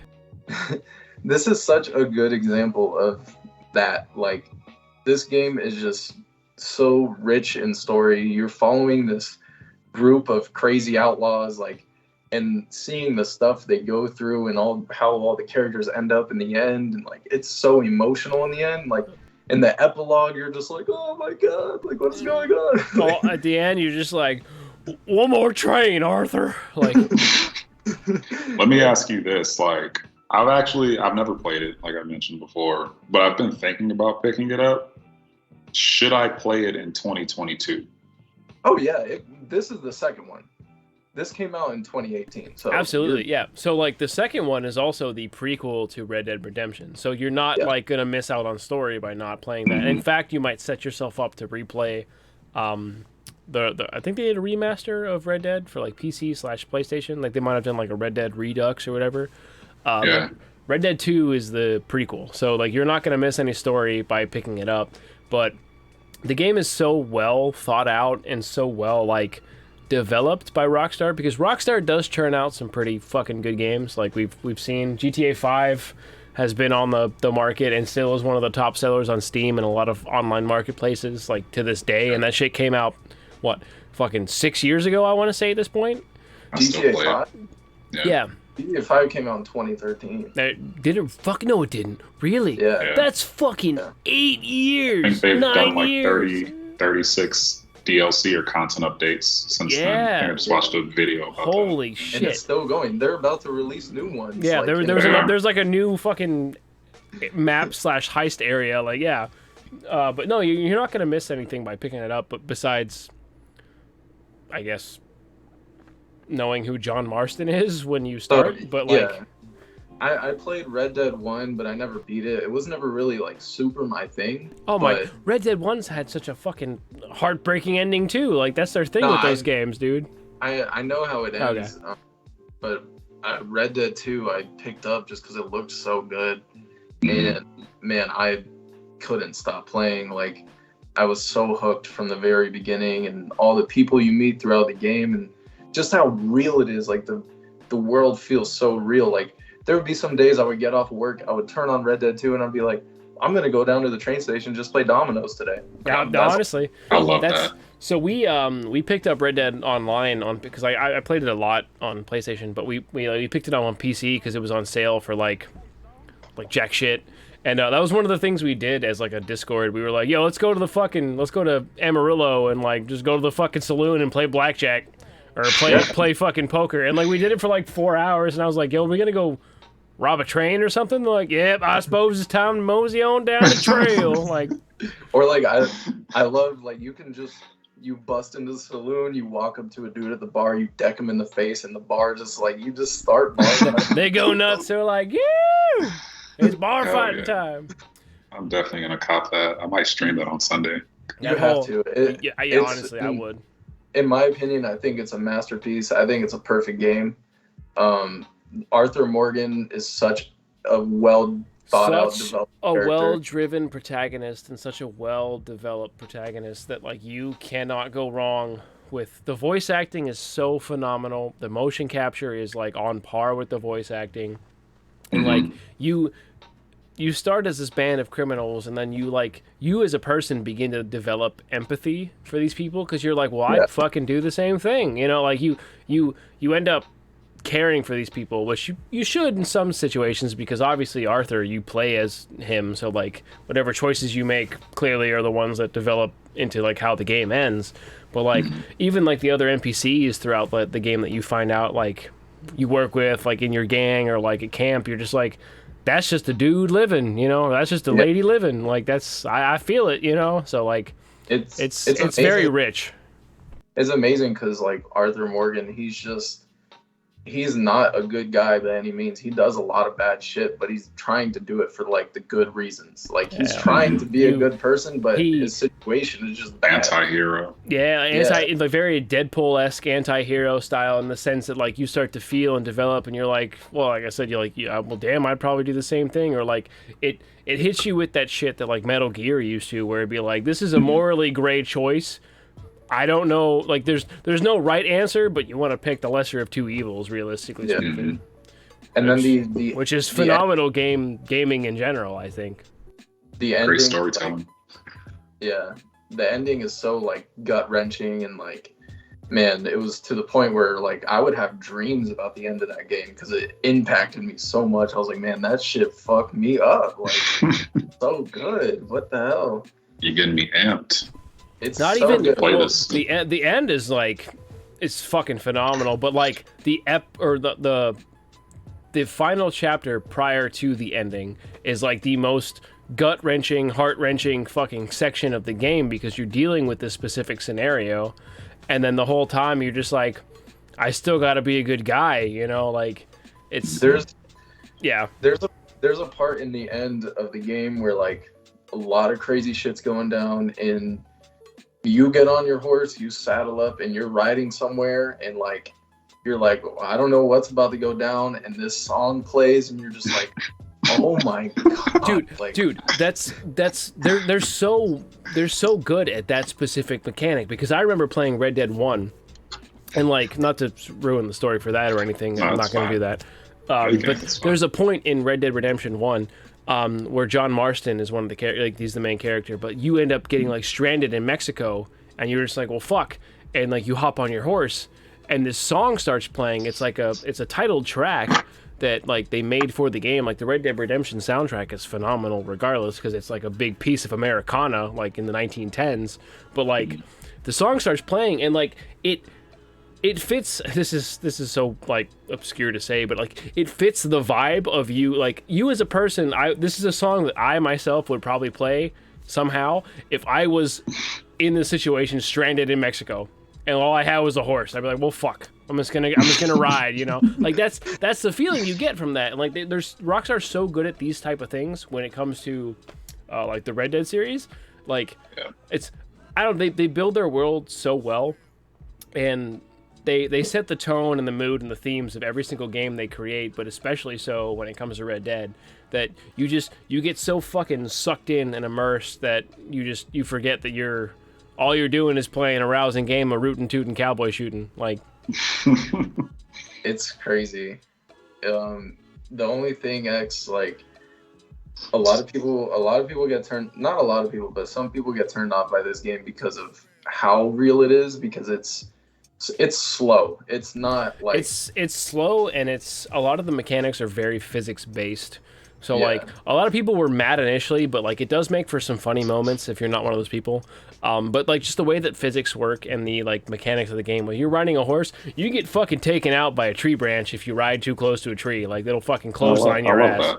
Yeah, that's what I'm saying. It's good. It's immersive, right? Like people were mad about that, but I always use the example like you're robbing a homestead and you're going through the kitchen and you have to pick up every little box of crackers. You have to open the drawers inside, and like it's like that. And when people hate that. People want to just wind up and loot. Like I fucking Press love square, that. loot the whole house. Like, or even Yeah. like the faster mechanic of looting when you're like patting down a dead body or whatever. Like, it takes a second for you to be like checking the pockets and shit. Like, there's an animation for everything. It's and then you have to eat and stuff like that. yeah, like you have to eat, you have to drink, you have to, well, not drink, I guess eat.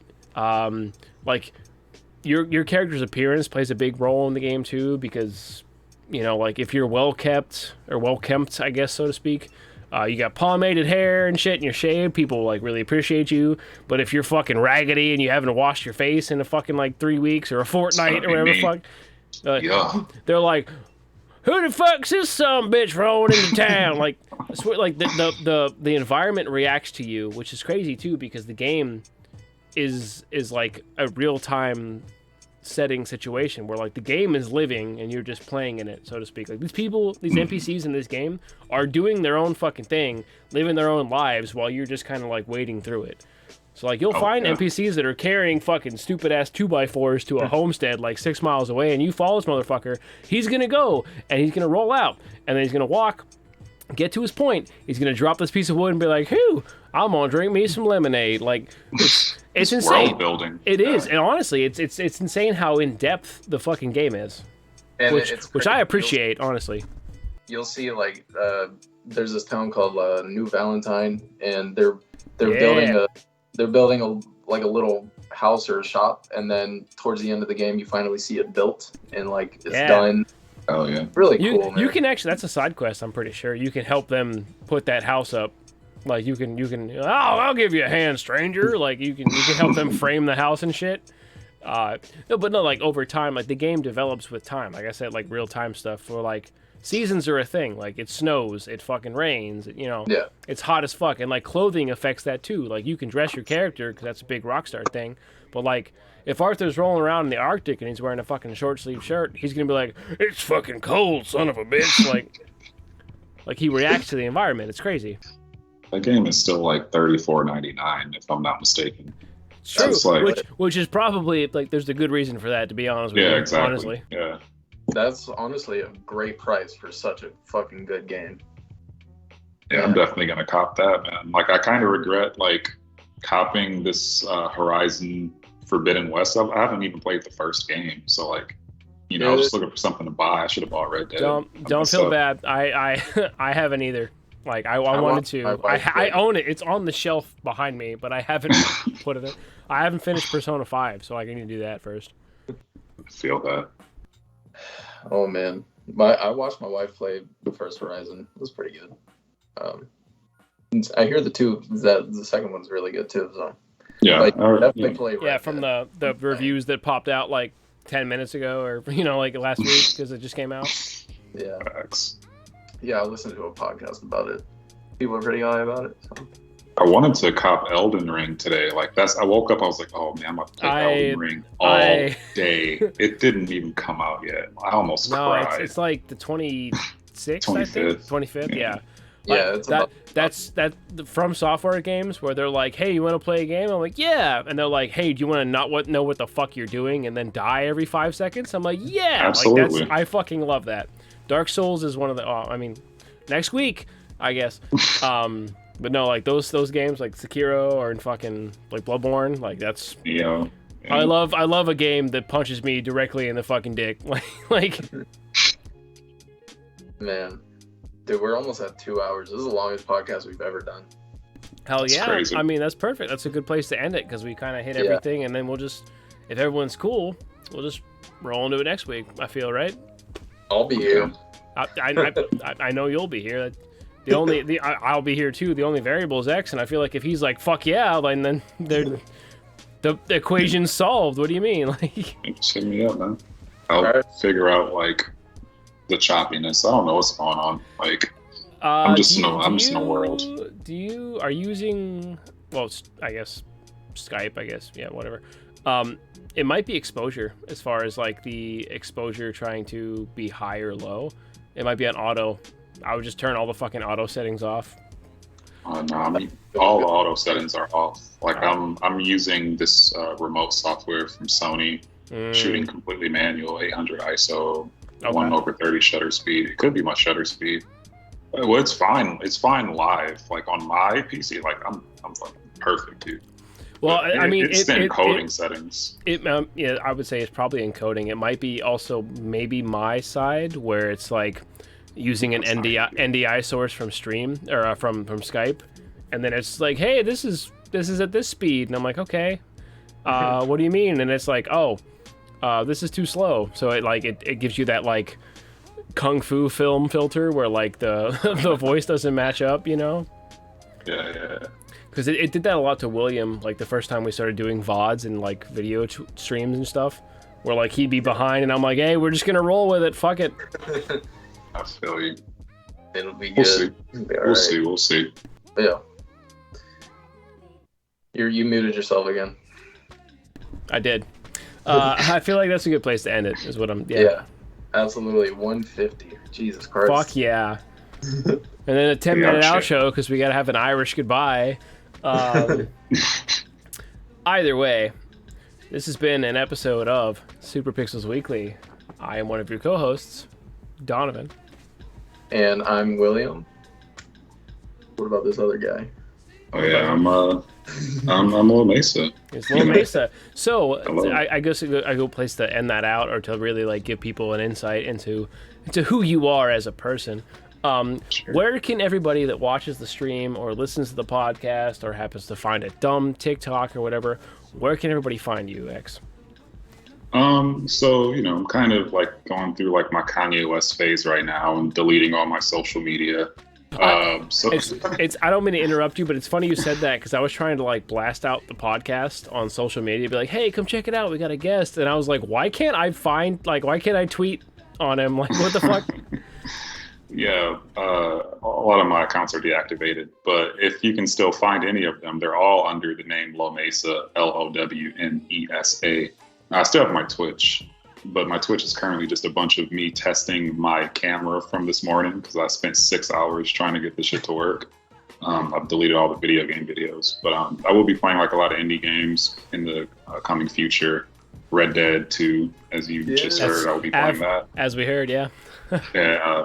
Horizon Forbidden West, I'm actually going to play tomorrow since I just copped that game. So yeah, just follow me on Twitch, twitch.tv/LOWMESA. Yeah, absolutely. So the link for X's Twitch or LOWMESA's Twitch will be in the description. If you're listening, if you're watching, it's going to be below. On top of that, so you're at the cusp of affiliate, where you can get to the point of charging motherfuckers like me to watch you rage quit at NBA. So what we need to do as a podcast, as a community, anybody watching really, 1, go follow LOWMESA, because he'll be there. 2, we need to really get him to a point where he's got 3 congruent viewers, because Twitch is dumb and that's a thing, right? So I think next time you stream, everybody that follows you from the podcast will get the schedule, obviously. I think we should have a watch party, just come in, stop by, hang out. I'll boot up every single thing. I'll boot the work phone, my phone, the iPad. We're going to get your ass to where you need to be. I appreciate that. Start charging people to watch you play video games. So yeah, we gotta run this thing back next week. Absolutely. Oh my god. So it's gonna be a fucking saga for the ages. Like, we didn't even talk about Witcher. That's on the list. That's coming up. Oh my god. Fuck yeah. All right. Yeah. So yeah, good place to end it. I'm gonna flip over, whatnot. Yeah. I guess we'll put part 1 in this title. Well, title of this one's going to be part 1 for sure. It's going to be the video games that made us, part 1. Yes, sir. But we will catch you guys next week. All 3 of us, providing schedules line up, but I feel like they will. So, yeah. We'll see you guys next week. Same Twitch channel, same stream platforms, same YouTube VOD. Yeah. It doesn't change.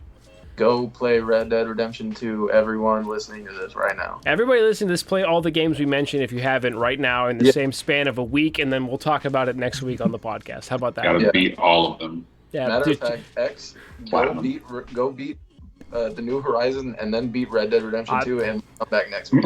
In 1 week. Don't even do that, because you're gonna miss so much. But all right, boom. Good place to end it. Is that where you're cutting it? Yeah, I'll cut it. That's me I mean, we're still like later. We're still live, but like I'll do the VOD cut and the download. We're at 1 hour 59 and 30 seconds. Fuck yeah! Holy shit! There. My timer says 154, so that's when we started the intro. Ooh, Sniper Elite. This is the longest episode we've ever done. Sniper Elite over here. Oh man, you know what game was like super fun but sucked a lot? Ace Combat, like every single one of them. Ace Combat 1 through 7 fucking sucks. Ace Combat made me buy a HOTUS. 1 through 7. I love playing those games. They were so bad. And I'm actually gonna probably play a flight game after this. After we're done with, I'm gonna play Elite Dangerous and fucking get my ass kicked in a dogfight. So there's that. Sounds chill. It's fucking super not, but I mean, I guess yeah. Fuck it, dude. Man, that was great. I thoroughly enjoyed that so much. Actually, you make this podcast way better. So just saying we're that. Oh no. Just throw that out there. We vibing. Oh man, you know what? Like, is a super underrated Konami game. We can like talk about this next week. Zone of like, the Enders. I was just exactly, dude. I was waiting for it. Game. I was waiting for you to bring that up, X. Like it's not my favorite game. Like it was a great game. I have like great memories from it, and it had a cool anime too. It's a great game, but it's so underrated. I will throw that out there because I remember being. This is probably something we should say for next week, but I remember when I think I went out of my way to buy Metal Gear Solid 3 on my 360. Back in the day when we all met up, I think the one time I came back to Georgia for a little bit, and then we started talking about Zone of the Enders, and then like it went on this like 2.5 hour long like college thesis that you and I were discussing in the living room of William's parents' house while Will's just sitting there like, all right, like the same thing as the podcast where he's just like, I'm just happy to be here, you know? Yeah, dude. Like, do you remember the level? Like, and this is probably like my memory making this level way more epic than it was. But there was a level where like you like land on this planet, and they're like, "We're gonna send you back up in a second." But like you're like overwhelmed. There's like literally thousands and thousands of like mechs like coming at you and shit. And I think you're like in the Jehudi or whatever the fuck. And you have to like fight. Yeah, it's like a 30-minute sequence. You're in the Jehudi and like you have like no backup and like you're fucking running low on everything and like they're like, hey man, we're coming. Just it's fine. Just survive. It was so stressful, dog. You're like, I cannot do this. I'm actually gonna watch a Let's Play of like Second Runner and probably talk about it a lot next week. To be honest with you, because that game is very amazing, and I really feel like I didn't play it enough as a kid. I don't know why, but like I hadn't started playing. I think I played. I want to say one because there was two. There was Zone of the Enders 1 and then Zone of the Enders 2. Right. Y'all are podcasting after the podcast. I told everybody in the Twitch chat, I was like, this is behind the scenes stuff. I'm going to save the footage for next week. You might as well just leave this shit in. Yeah, you're right. We roll over the mark. I'm going to leave it in. This has been an episode of Super Picture. That's it. No, that's a cut. We're going to stop. I'm on the iPad, bro. Like. That's actually so. It's funny you say that because that's actually usually what I monitor my stream with.